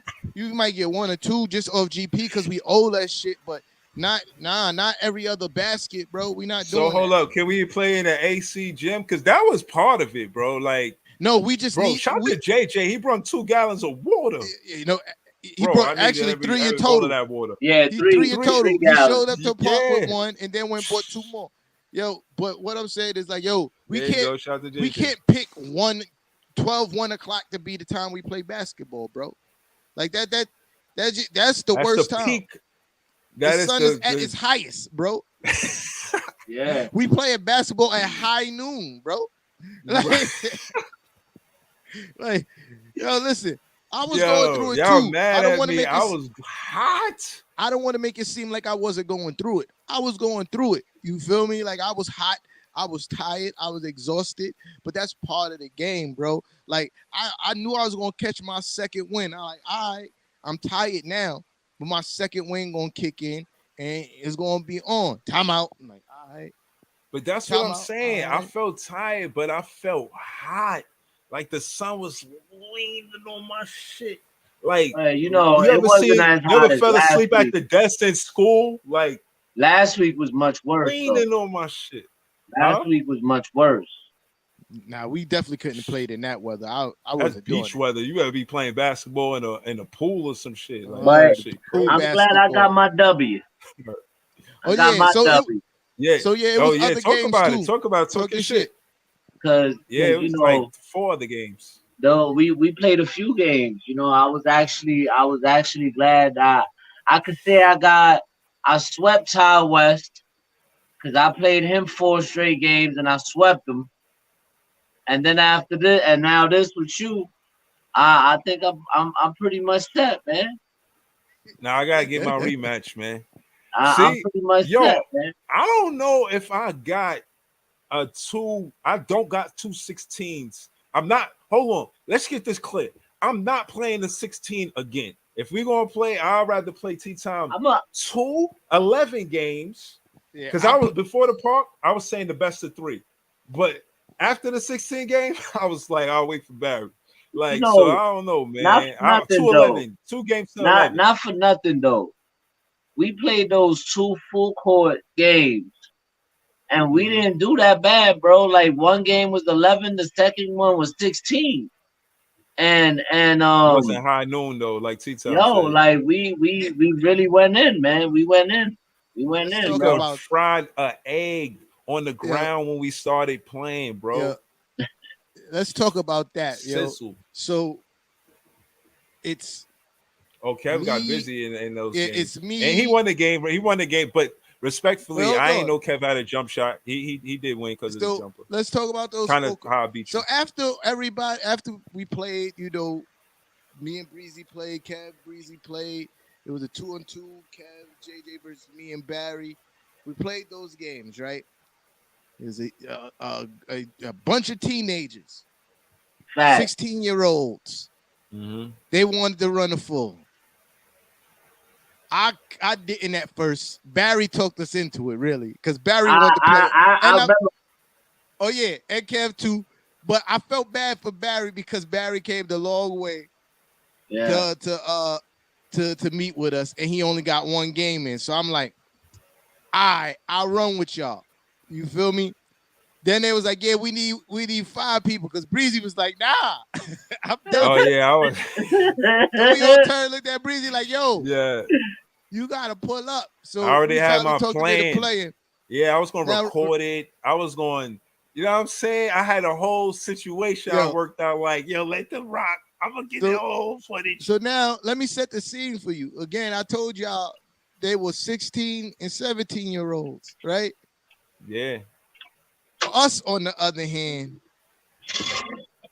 mid to late 30s and 40-year-olds, and Barry, 25. Barry, 25. You feel me?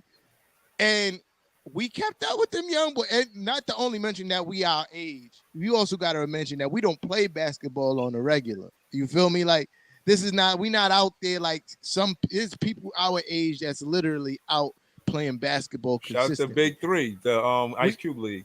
We ain't them. You feel me? We ain't them. Mm-hmm. Yeah, you know what I mean? So for us to keep up with them young boys, knowing that for the most part we are out of basketball shape, and we caught a dub the second game. They beat us the first game. We caught a dub the second game. Kev with the spin move though. The way Kev ended the game though, that was fire. Kev got the rebound, took off fast. Took off 1 man fast break after the rebound, spinned on one dude. I ain't gonna lie, that shit. Yo, that shit was. I got respect for Kev. You know what I'm saying? It was like he took over. He was grabbing all the rebounds. Facts. And then the play he won was a coast to coast game. You know, as a teammate, you get to half court, like you running. I'm like running with him, like, but he's like coast to coast with it. I'm just looking like, yo, he's gonna take this shit. like he's gonna fucking do it. Like he just like did some shit and then scored. He was like, yeah. Yo, I was like, yeah.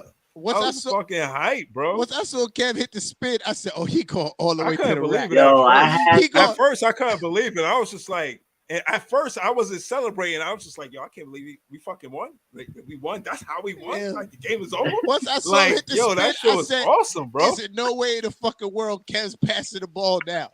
Nah, after that spin, there's no way Kev's passing the ball now. That shit was movie like, yo. That shit was like theatrical. Like I remember one of the plays, like like he was just grabbing rebounds and shit. Like I'm telling you, like you just like controlling the tempo. Like then he passed it to Barry, or I passed it to Barry on the rare times that I would get the ball. And I knew I couldn't be effective scoring like I wanted to, because I'm saying I had a kink in my shoulder or whatever. But I was like grabbing boards, like. And the guy that I was guarding, making sure he ain't scoring. And let's be honest, we all knew who the problem was. Is that little? The problem was with the guys that the do-rag. The dude with the do-rag. He was the problem. Yeah, he was like really quick. Yeah, you know what I mean? He played like quickly. quickly. He looked like quickly. Yeah, like he looked like quickly, and he played like quickly. And like for real, and I was just like, yeah, I remember JJ was like, yeah, I got him. I was like, nah, we got him. Word. Like we better double him, triple him. Do not let him come in the paint. Don't let him do nothing. Let him pass it to somebody else. Like that's my thing with the jumper. Like I'll make him pass it, and then that guy has to knock down the jumper or something like that. But you're not just going to just run the offense because you just penetrating the paint pose. Like hell. The first game, I guard him one possession, and he went past me. I looked. I said, somebody else got to guard him because he's gonna do that to me all game, bro. Because it's how quick he got past me, bro. Like I go get my stance, and I'm like, oh nah, he gonna do that to me all game. But the first game, I gave y'all the last bit of old man strength I had. I got down in the paint 2 times. I moved him up. Move. I'm going for the layup. Move. I was one play. I hit the spin. I moved, boy. I missed. I got the rebound again. I moved, boy, again. That was it. After that, I was like, the second game, you can ask the dude that was guarding me. I was like, yo, I didn't run that whole game, son. I shouldn't even put the way I'm hurt right now, bro. The way I'm hurt.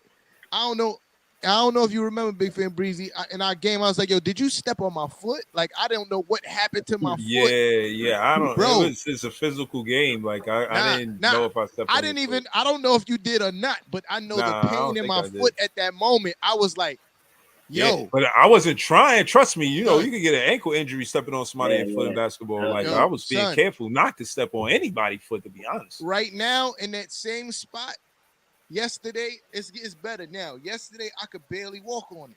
You feel me? My legs all the way up to right here, sore. Yo, trying to sit up. Yo, you think I did mad crunches yesterday the way my body feel? That's crazy. I am hurt. Bro. I ain't even gonna lie to you, y'all. I would recommend them. I would recommend those sneakers to anybody. The sneakers that I had on, the KD. Yeah. Yo, my feet didn't hurt not one bit this morning when I woke up, bro. Like I ain't gonna lie, I thought I was gonna be really, really sore, and I wasn't as bad as I thought it was, bro. I was pretty good this morning. My knee, I ain't gonna lie, my knee was bothering me a little bit, but it went away, during the afternoon. But after that, I was good, bro. Yeah, don't play basketball in skater sneakers. I feel you. Yeah, don't play basketball in Vans. Never. Ever. Even Marlon said it too. He said he played ball in the Jordan 1s, and it gave him blisters. You feel me? Like I'm trying to tell you, man, son. Them KDs, man. I'm telling you, bro. Y'all would love it. Shout out to KD, man. They got real ball sneakers. Yeah. I had some D Rose. So some old D Rose joints that I used to ball in, I can't find them. Those were my ball sneakers for real. Shout out to Barry, man. Barry did his thing too in that full. Barry. But Barry, we kind of like fed off of Barry. because Barry was the go-to guy. He was like the big dog to them young guys. Like it was young guys. But Barry was young, but he was older than them. Like, you know what I mean? He was like taking it to them. Like, yo, this is low. Because like, you know, it's like I was telling Barry when we was walking to the car. I'm like, you know, when we was young, people was fast, but they wasn't fast like the way y'all are. Like y'all got a different kind of speed than when we had growing up. Like back when we played, like you had to be nice because you had to figure out ways to beat people because you didn't have that speed, that agility or whatever. But these kids now, bro, they blow right by you. It's hard to keep up with them.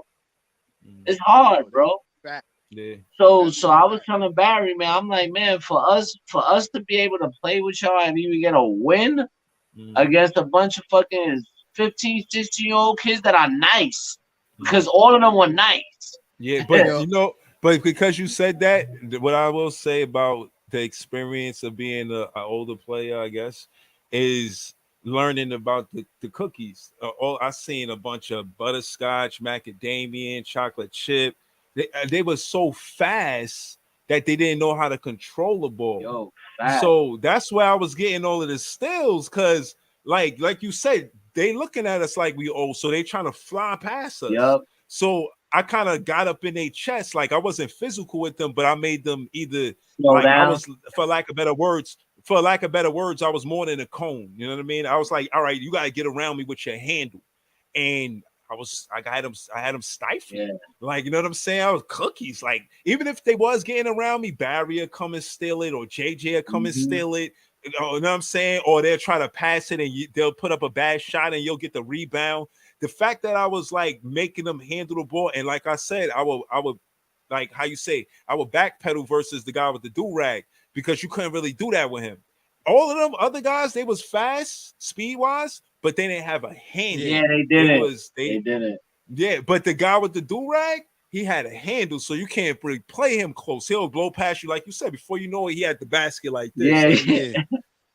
Like, they was really fast, man. But shout out to them, man. It made me feel good being out there sweating, playing basketball, and I felt alive. You know what I'm saying? Because they thought they was gonna wash us up, bro. They did. I really feel like they was watching us play. They won the first game. Yeah, I really felt like they was watching us play, and it was like in their minds, yo, we could beat them old niggas. Yo, we could wash these old dudes. And I'm like, and then you know what it is, and even in the first game they struggled to beat us. They only beat us 11-8. Yeah, and that's because we each of us had our wild out moments. It did something that was crazy. Second game, I was like, before we start the second game, I said, yo, we're gonna make the kid with the do-rag pass. We're gonna stay up on the dark-skinned kid with the blue shorts that was shooting. That shot that he won the game on that one leg 3-point shot, which was crazy. Yeah. You feel me? I knew it was a rebound. I was standing on the rim like, nah. Yo, I said we're gonna stay up on him. I'm like, what? We're gonna stay up on him, and the rest of them, we ain't really worried about them. We get those two under control, we gonna win. And we sure did, bro. Yeah, and I'm telling you, kid with the do-rag was like, yo, they keep baiting me, bro. They keep on baiting me to pass. I'm like, once I hit that 3-point shot, and it was point game, and I said, yo, and I grabbed that rebound, I was like, if we keep fucking around with these kids, we're gonna lose this game, yo. It's time to end this shit now. Yeah. Yeah, that was the dramatic fashion. Like, again, Jay, he said he gonna put the footage together. I'm telling him put the Rocky theme on that shit. Like, you know what I mean? Kev gonna come down with the rebound like. No, we ain't got pictures. We ain't got no footage of that. Yo, I'm hurt. Yo, I shout forgot. Out to JJ too. JJ could ball. JJ could ball. Nah, JJ, yo, he a shooter for real. Yeah, JJ I ain't gonna lie. Ball. He got a J for real, like, and that's funny, right? Because I remember when we hadn't even played yet, and JJ was like, "Yeah, I don't play basketball. I don't play basketball. This, that, and the third." I'm Y'all like, played the one-on-one, right? We got the footage. Yeah, we played the one-on-one. I lost 11-8, I think it was. 11-8. Yeah, that's a fact, Barry. We're gonna try to link that up. Other sneakers, but we're gonna try to link that up for sure. Definitely. I don't know. It's kind of I can't guarantee August. You know what I mean? Because we damn near halfway through right now.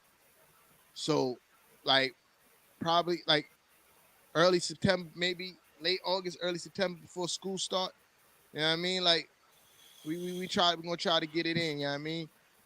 And the reason why I say that too, because I want to kind of give it some time. So when we set the date, enough people know they have enough time to organize their lives and their situations to make it out.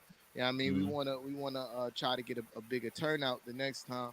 Because we put this up like 2 days ago, like 2 days before. Yeah, it sounds like that. I know BJ Samuel gonna come. Shout to him. You know, I thought he was talking to me about my page or something, so I jumped on his page, was talking about mad hot. So then after that, he came back and then I seen him. He was doing a live with Marlon, and he was like, "Yeah, I'm talking to you. Yo, you better be out there. Next time you go out there, I'm gonna be out there." So I know it's gonna be a 1-on-1. But yo, I want to keep the culture going, but I'm not trying to play 5 1-on-1s. So the more people that show up, the better, because it's obviously going to be more than a 1-on-1. It's going to be 2-on-2s. I think that 3-on-3s is where I really want to. I was telling Barry, I don't mind going to Brooklyn, right? But that specific area is bad because of the parking, man. It's so hard. It's so hard to find parking. Like, if y'all know a place in Brooklyn where it's like good, where people could park and all that shit, I don't mind driving to Brooklyn, bro. I really don't. Yeah, I mean, and respectfully, Barry and Kev came from Uptown, and we did Barry. I could pick Barry up. Barry up. Barry's like 15. Barry's not too far from me. He live in Gun Hill like my father-in-law, so I could pick Barry up. All right.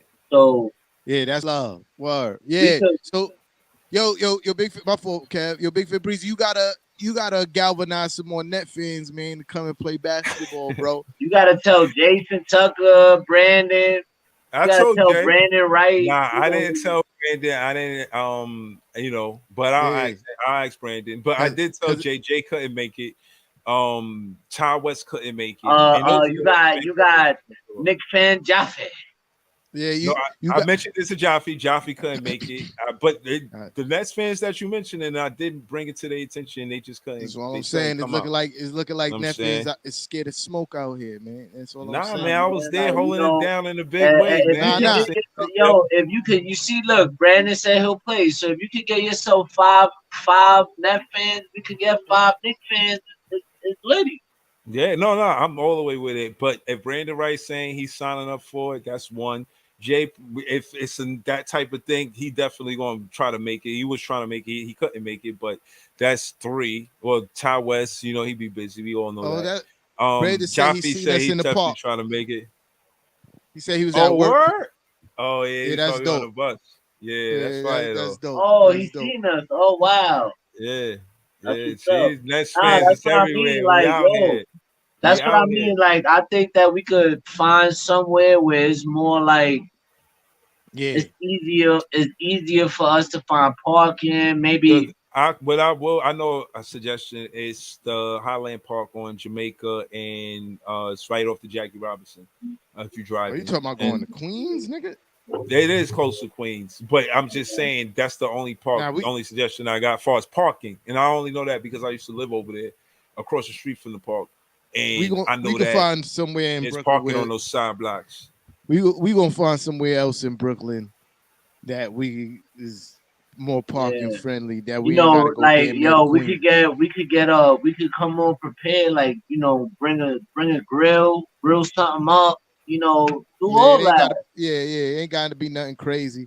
Big Fit Breeze, I will see if I know you work on the weekends, but more than likely the next one is probably gonna have to be on a Saturday, bro. I respect that. I respect it. Y'all asked me to set a date. Y'all did wait 3 months for a date, and I only picked it because that was my day off. I definitely for the Saturday for the culture. Because if we could get a nice show out, if people are really gonna come, and we could set it up for a Saturday, but people gotta show up.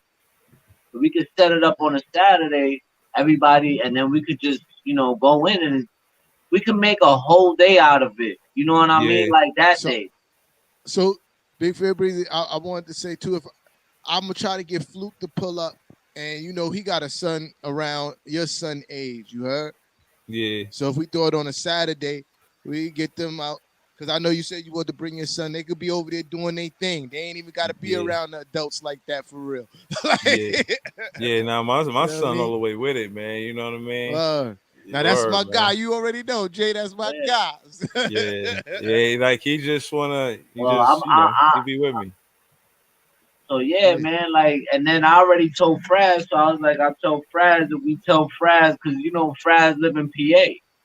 Right. So that's definitely So we could give Fraz like if y'all said what early September, that gives Fraz enough time to put some money on the side so that way he could come down too. You know what I mean? Yeah, because Fraz definitely want to play too, so he be talking heavy. He won't play. And I know on the Knicks side, I'm gonna say it right now, Nets, y'all better bring the smoke because we are gonna bring the smoke to y'all. Talking about having an idea. I think it was Marlon that brought it up, if I'm not mistaken. Okay. We could like chip in and make our own jersey. Like some light shit. I'm with that. I'm with the I ain't mean to put the orange and blue up, but shout out to JJ. The merch. You knew what you was doing. Already know. Nah, I ain't mean to do that. I meant to put this up right here. I would never put this up. That comment would have stayed there the entire time. Know what I mean? But I'm with that. I'm with the merch. I'm with us just getting jerseys, even if it ain't merch. I'm with all of it. You know what I'm saying? That's fire. But that was part of the reason why I wore a jersey, which I had to take off because it was too hot. Bro, imagine that. I'm repping Big Fan Breezy Brooklyn Nets. Imagine how hot it was for me to take off the jersey. Like, I don't give a flying cow. Like, I'm taking this off. Like, this shit was about to be shirts versus skins, man. This shit was crazy out there. You had on a black T-shirt with a black jersey over it. What you was expecting? I didn't realize we were playing that high noon until it was like really like we were there. Like, I wasn't even just drinking the water. I was. I played in my Mellow jersey the whole time. Yeah, but you ain't had no T-shirt under that joint. You just came with the Mellow jersey. I had to ride the real number 7 in New York. Facts. Yo, man. Kev, I was talking number 7. I wanted to be here. I was talking about that earlier too. I was like, that's why I respect Melo so much, because all the shit that he been through to New York, and he still wanted to be here. Yeah. And Kevin Durant pretty much had his way since he been here, and now he want out. Nah, that coaching, that's the value I'm putting on the scale. What would you rather have? The coach you really want? Or those players? What if KD didn't have a say on the players being there, but he had a say on the coach? Are we a winning basketball club? It balances Maybe out. Yes. It balances out because you can have a great coach and trash players, and you still not gonna win. You feel me? Like that. Like I think Kenny Atkinson made Dinwiddie, Karras, and Joe Harris better, and Jared Allen. No, that's a fact. But look, for instance, look at Coach Pop. You said in your opinion, he's the greatest NBA coach of all time. He ain't been winning recently. You know why? Because he ain't got the players. And it's not like all the players was trash. Murray's nice. You feel me? Murray's nice. And there's another, and that Lonnie Walker kid he's good. He's not great. You feel me? He's serviceable. And no doubt. They ain't been winning. You feel me? So like it's a balancing act. You feel me? Like coach has to compliment the players. The players have to compliment the coach. You feel me? So yeah. I just think it's trash for him to point the finger at Sean Marks when he's equally to blame. That's my point. I'm not saying anybody's wrong or right. I'm just saying that he's trash for pointing the finger at Sean Marks when he's equally to blame. That's all I'm saying. I mean, I think the players that KD asked to be on the team, minus DeAndre Jordan, I'll say that minus him. Yeah. Minus him. Because, all right, think about the players that he wanted on the team. He wanted Landry Shamet. I thought he was a good Brooklyn Nets. He wanted who else he wanted? He wanted Cam Thomas. That's for sure. We about to talk about that, Brandon. Go ahead. He wanted Cam Thomas on the team. He's a Brooklyn Nets now. He wanted Jeff Green on the team. He's a Brooklyn Nets. He wanted Patty Mills on the team. He's a Brooklyn Nets. I imagine he probably had a say in Blake and LaMarcus, maybe. You know what I mean? And I'm only saying that to say he did well with picking the players that should go on the team. Him and Sean Marks, they did good business, but they never agreed on a coach. And I think ultimately, that's why Durant gave Joe Tsai an ultimatum. So I understand he's not going to stay here. It is what it is. How you want the guy fired that quote unquote made the team cool enough for you to be there? The reason you mean why KD on Sean Marks? Yeah, he's the reason why you wanted to come to the Nets. He built what you thought was so appealing. He built that. Him, that guy. Yep. Now you talking about get him out of here. But to Brandon Wright's comment about Mitch shooting threes. Listen, man, I don't want him shooting a lot, but just having the ability to make it a somewhat threat. You feel me? Like, I'm okay with that. Take it 1-2 a game. I'm okay with that. Yeah. Just know the being a threat, to be able to do something besides just standing under the basket. You feel me? Like, I'll take it. But I don't want you out there all game. You feel me? I don't want Mitchell Robinson to turn into what Serge Ibaka turned himself into. He's too young to do that. You feel me? Like, because Serge, remember when Serge Ibaka, he was killing in the paint, blocking everything, getting all the putbacks, alley-oops, all that shit. Then he started shooting threes and he removed himself completely from the paint. You feel me? I don't want that to happen to Mitchell Robinson. I don't want Mitchell Robinson to be like, oh, I made 3 in one game. I'm a complete stretch 5 now. I'm going to be out here all game at the three-point line on the corner. Right. I don't want him to do what Kevin Love did to himself later in his career. Or when he, not even later in his career, when he got to Cleveland. You feel me? Like, because Kevin Love was an absolute monster before he got to Cleveland. You talk about 20 points, 20 rebounds. You feel me? Like, that's what Kevin Love was doing on a consistent basis. Then he got to Cleveland. It was not that anymore. You feel me? So I don't, no matter what happens with Mitch shooting threes and practicing his threes, I don't want him to get too comfortable out there where he takes away from what he's really good at, which is being a pest on the offensive boards. You feel me? And being a lob threat. Right. Nah, I respect it. I mean, I'm just thinking about the player development side of it, listening to what Wiggins said about the Wolves and how he left the Wolves.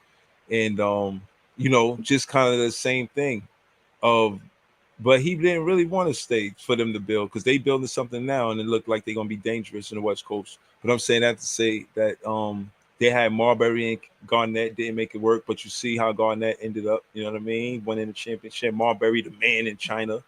Sometimes these teams, they do deserve pressure, not necessarily the way Kevin Durant did it, but they do deserve to lend their ear. You could listen to these players to see what they have to say. I went the way that Kevin Durant went about it, but I could understand some of the pushback.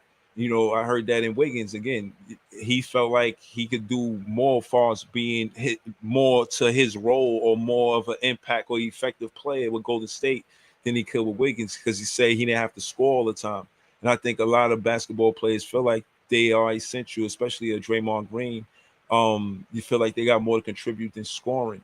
And Wiggins said some of that about the Wolves organization. He couldn't shine the way he wanted because it's kind of like what you said about Burks, about fitting a square hole, a circle into a square, some shit like that, about, making him a point guard when he really a two guard, you feel what I'm saying? And, and I think that's where coaching come in too, being able to recognize what this player is good at. And that's what we want from Nash and Cam Thomas. Know that he's a natural scorer. More of his scoring comes from attacking the basket in the mid-range, not the three. Don't force him to take the three to get minutes. That's not his game. And, you know, again, I feel like a lot of the ideology of the basketball leads to the coaching, not necessarily the players that this player acts for this player.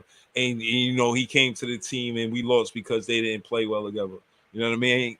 I feel like Ime did outcoach Steve Nash, and that's because the pieces that could have made us dangerous to the Celtics, he sat. And I'm only saying that to say, going into next season, no matter what players we change, whether KD's here or not, something has to change in the whole head coaching situation, or we're going to be just not understanding why he's our head coach and he's not helping us win. When you contrast to what Kenny Atkinson did, you feel like he did a lot more with a lot less. And that's what I'm saying. The good coaches could do a lot more with a lot less. And the bad head coaches, they just, I don't know, they just scrolling back and forth or whatever they're doing. So, yeah, I got heavy criticism for Steve Nash, and I ain't mad at KD, but I don't know, man. That just still baffles me that the man is literally telling you he don't want to be a part of your team no more. You're like, I'm not mad at him.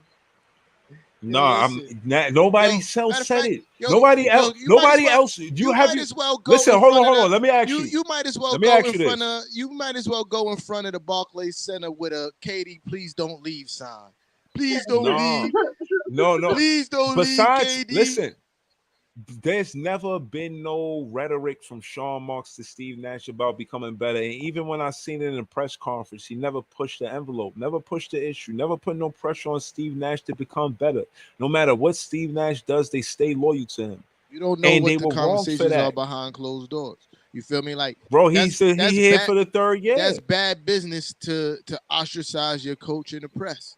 That's bad business. That's bad business for a GM to get on a podium and be like, "Oh, he's ass." You feel me? Like, no, I'm not saying that, but again, what 13-game losing streak should have spoke volumes. What KD not on the floor, we going on a losing streak immediately. What you supposed to do is until he come back. You chastise him behind closed doors, but in public, you be like, "Yo,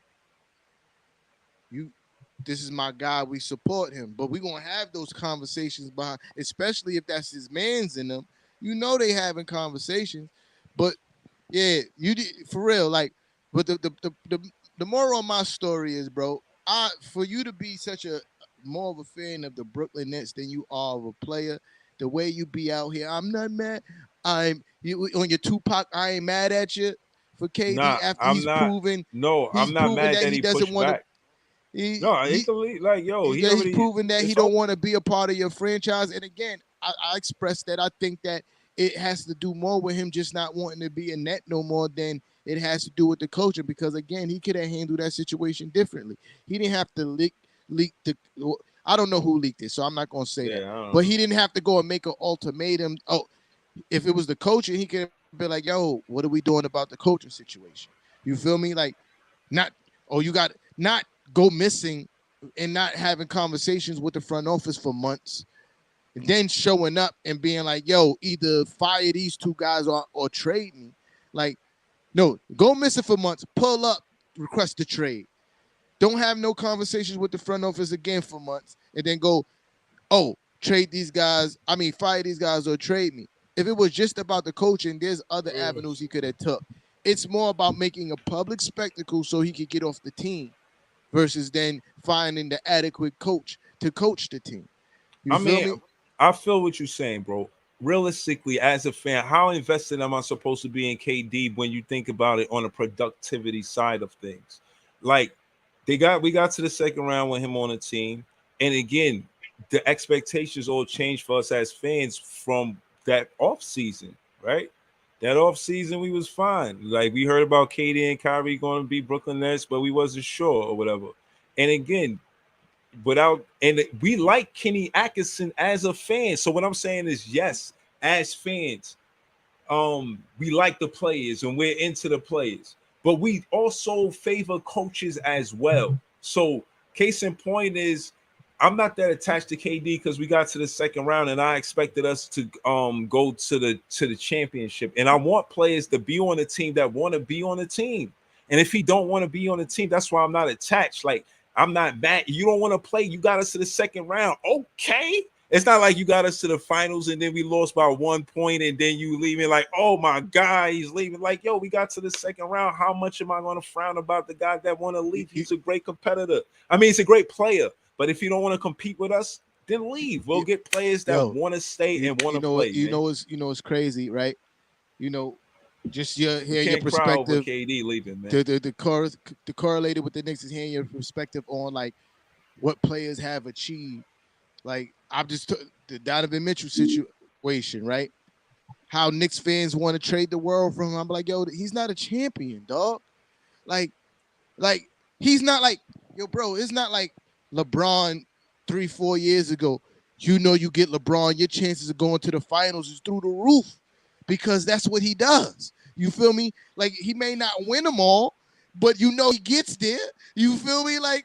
So, like, for when you go, we're going to trade everybody for LeBron James. That makes sense because just him on the team alone increases your chance to at least get to the finals. Donovan Mitchell, that's not the same thing. Yes, he's nice. You feel me? Don't get me wrong. Yes, he's nice. But what I think he topped out of, I don't even think he made it to the Western Conference Finals yet in his career. I don't think he's passed the first round of the playoffs yet in his career. I think he made it to the second round. I think. He did. I think. Don't quote me, Kev. Don't quote me. I think I he did. Right? I gotta check. Yeah, but so that's why I'm like, when everybody is so willing to trade everything for him. Oh, give up everybody. It doesn't matter. I'm like, yes, it does. Yes, it does because he's going to need a strong supporting cast around him because clearly. Like, Utah wasn't a super trash team. They had some talent on that team. You feel me? Like, they made it to the playoffs every year, too. Right. I ain't going every year he been in the league, I ain't going to knock that.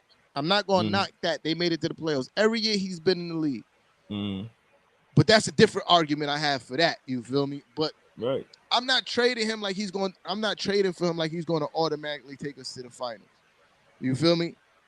Now, I think that the Knicks offered the Utah Jazz more than a fair deal. I think they want to give them the picks that they want. We having a problem with the players. I think that's where it's coming down to. I think they want Quentin Grimes, Emmanuel Quickly, and Obi. They smoking the brack.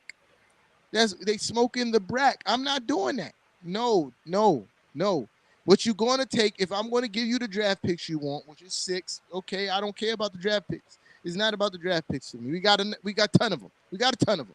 Here, take 6. We still got 2.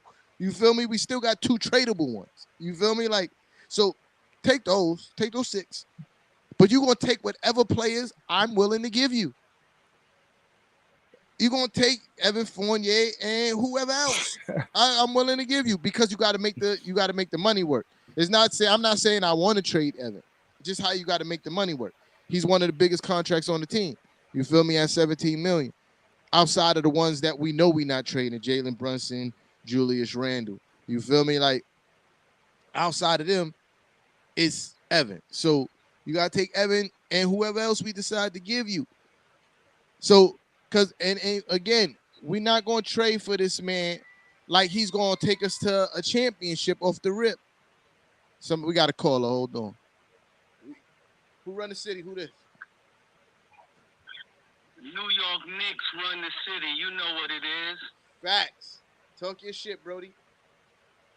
New York Knicks run the city. You know who this is. J1 in the house. Yeah, I know J1. Talk your shit, bro.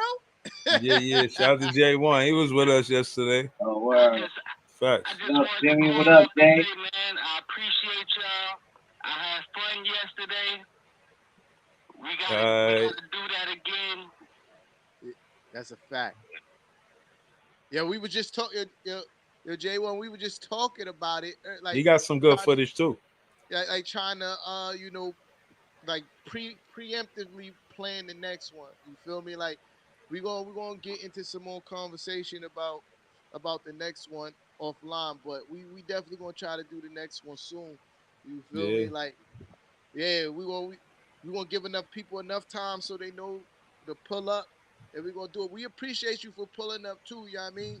Yeah, I'm gonna get my cardio up.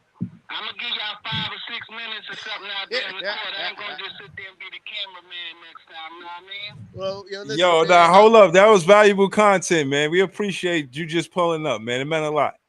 I don't know if he can hear you, but your Big Fit Breezy said that's valuable content, man. We appreciate you pulling up. Yeah, listen, man, just your presence alone was a blessing. You heard? Thank we you. Ain't mad. Appreciate you. I mean, but if you want to get on the court too, we appreciate that as well. You feel me? Facts.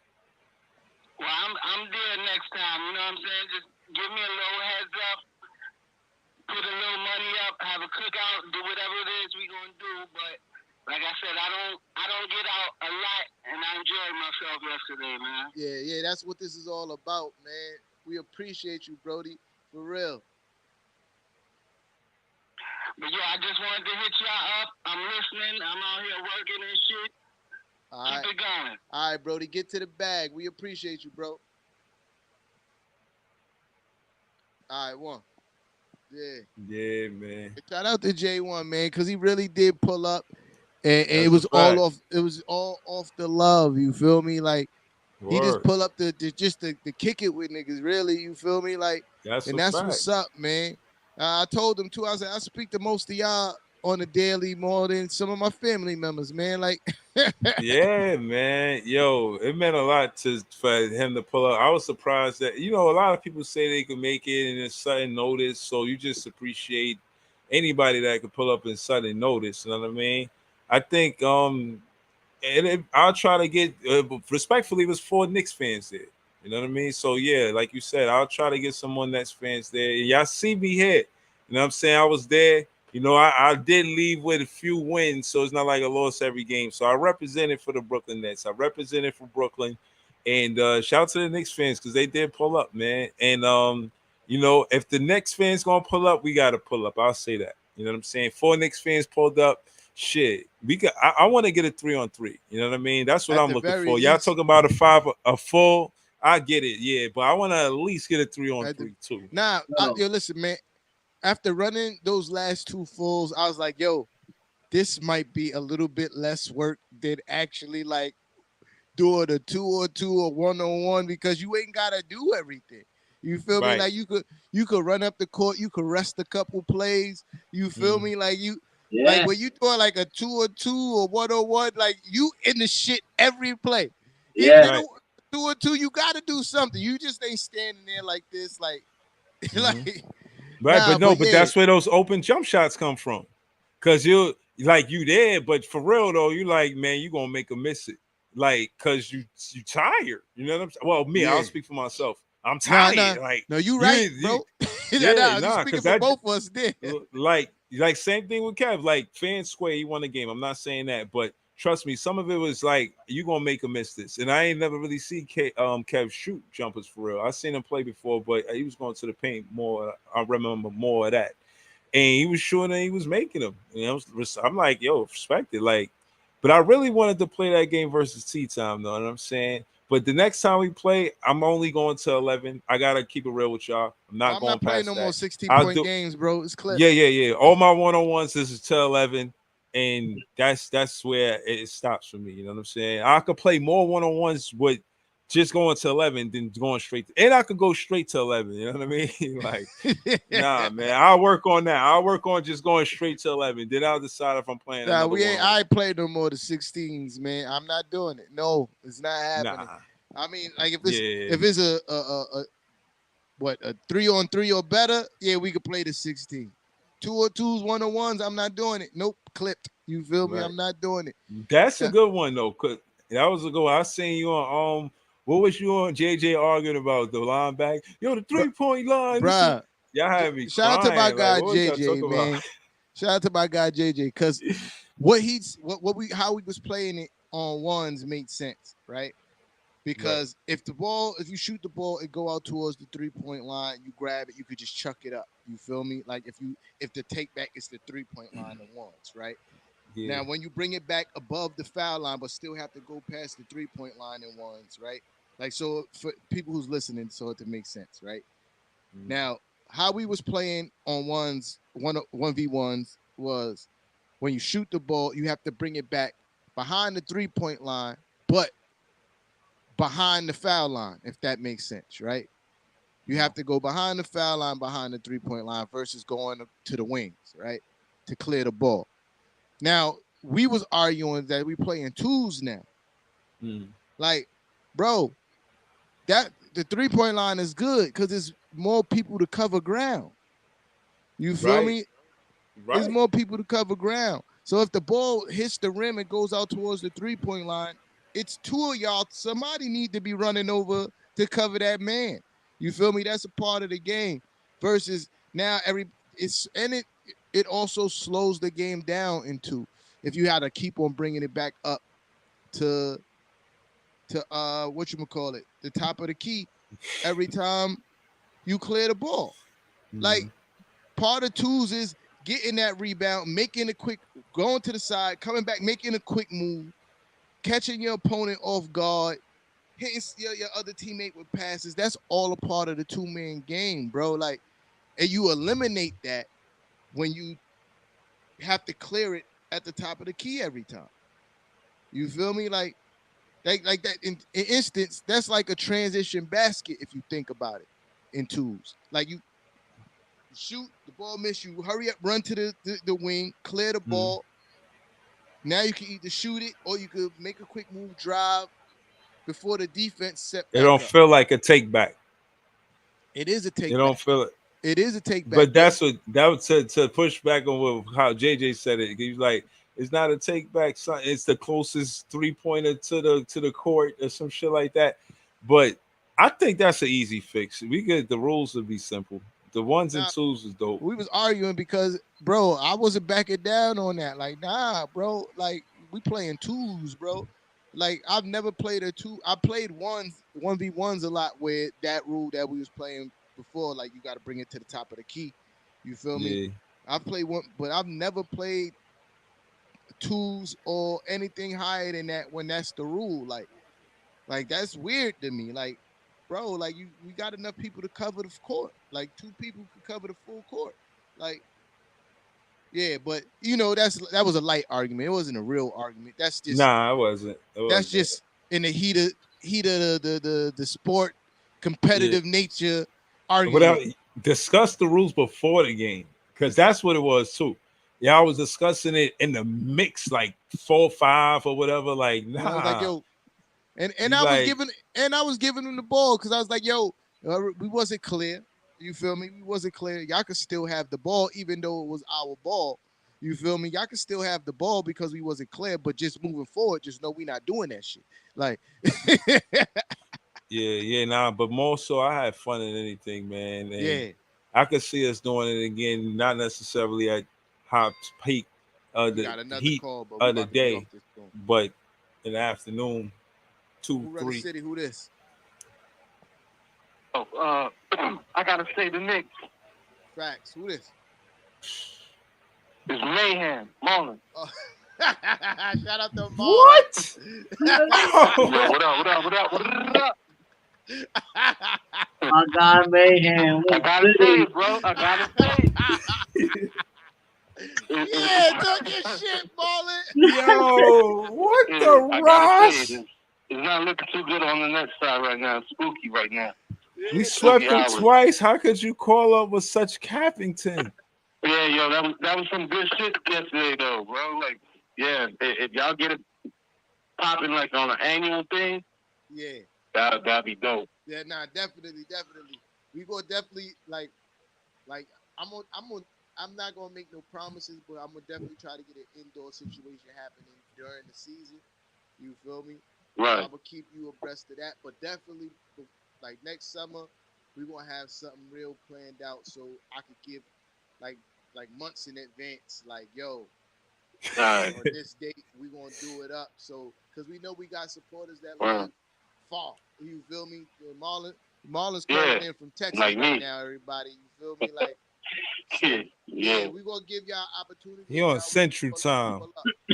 Feel me? Like it's still afternoon where he at. Like, yeah, he on Central Time, man. I don't know what type of time he on, man. You know what I'm saying? So nah, but we definitely judging by Kev's background, it's looking pretty dark out there. Nah, it is. It's dark. It's nighttime for real. Yeah, I know. The city that never sleeps, the city Yeah, that well, we I'm run, the definitely trying to Brooklyn make it out Nets. there next summer. Yeah, That's a fact. We're gonna definitely set something up, man. Yeah, we gonna have a Nick jersey waiting for you, bro. Hey, without a doubt. Make sure it says Mayhem on the back too. Got you, bro. Yeah, I don't know if you're looking at the screen right now and see Big Fan Breezy face right now. It's priceless. I'm gonna see it. Matter of fact, let me say, yo, babe, bring my phone so I can see his face. Yeah, I gotta see his face right now while I'm on the line. Betrayal. He looks so hurt. He looks so He hurt. It's like pandemonium. he about to cry. It's an outrage. This is outrage. Yeah, I know. I was looking at it. I see the disappointment. I know. This is unlandish. No. These comments are unlandish. That's what I'm talking about, bro. Yeah, I know it's outrageous. I know, but hey, I gotta speak the truth. Y'all know me for speaking the truth. It's a fact, yo.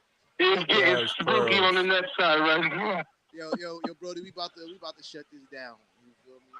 All right, bro. Yo. Y'all do your thing. Call up, Brody. I enjoyed the show tonight. I appreciate you. All right. Yo. Easy, bro. Yo, thank y'all for tuning in. Yeah. Shout out for Marlon for defecting back to the right side, man. What a mercy, man. Yeah.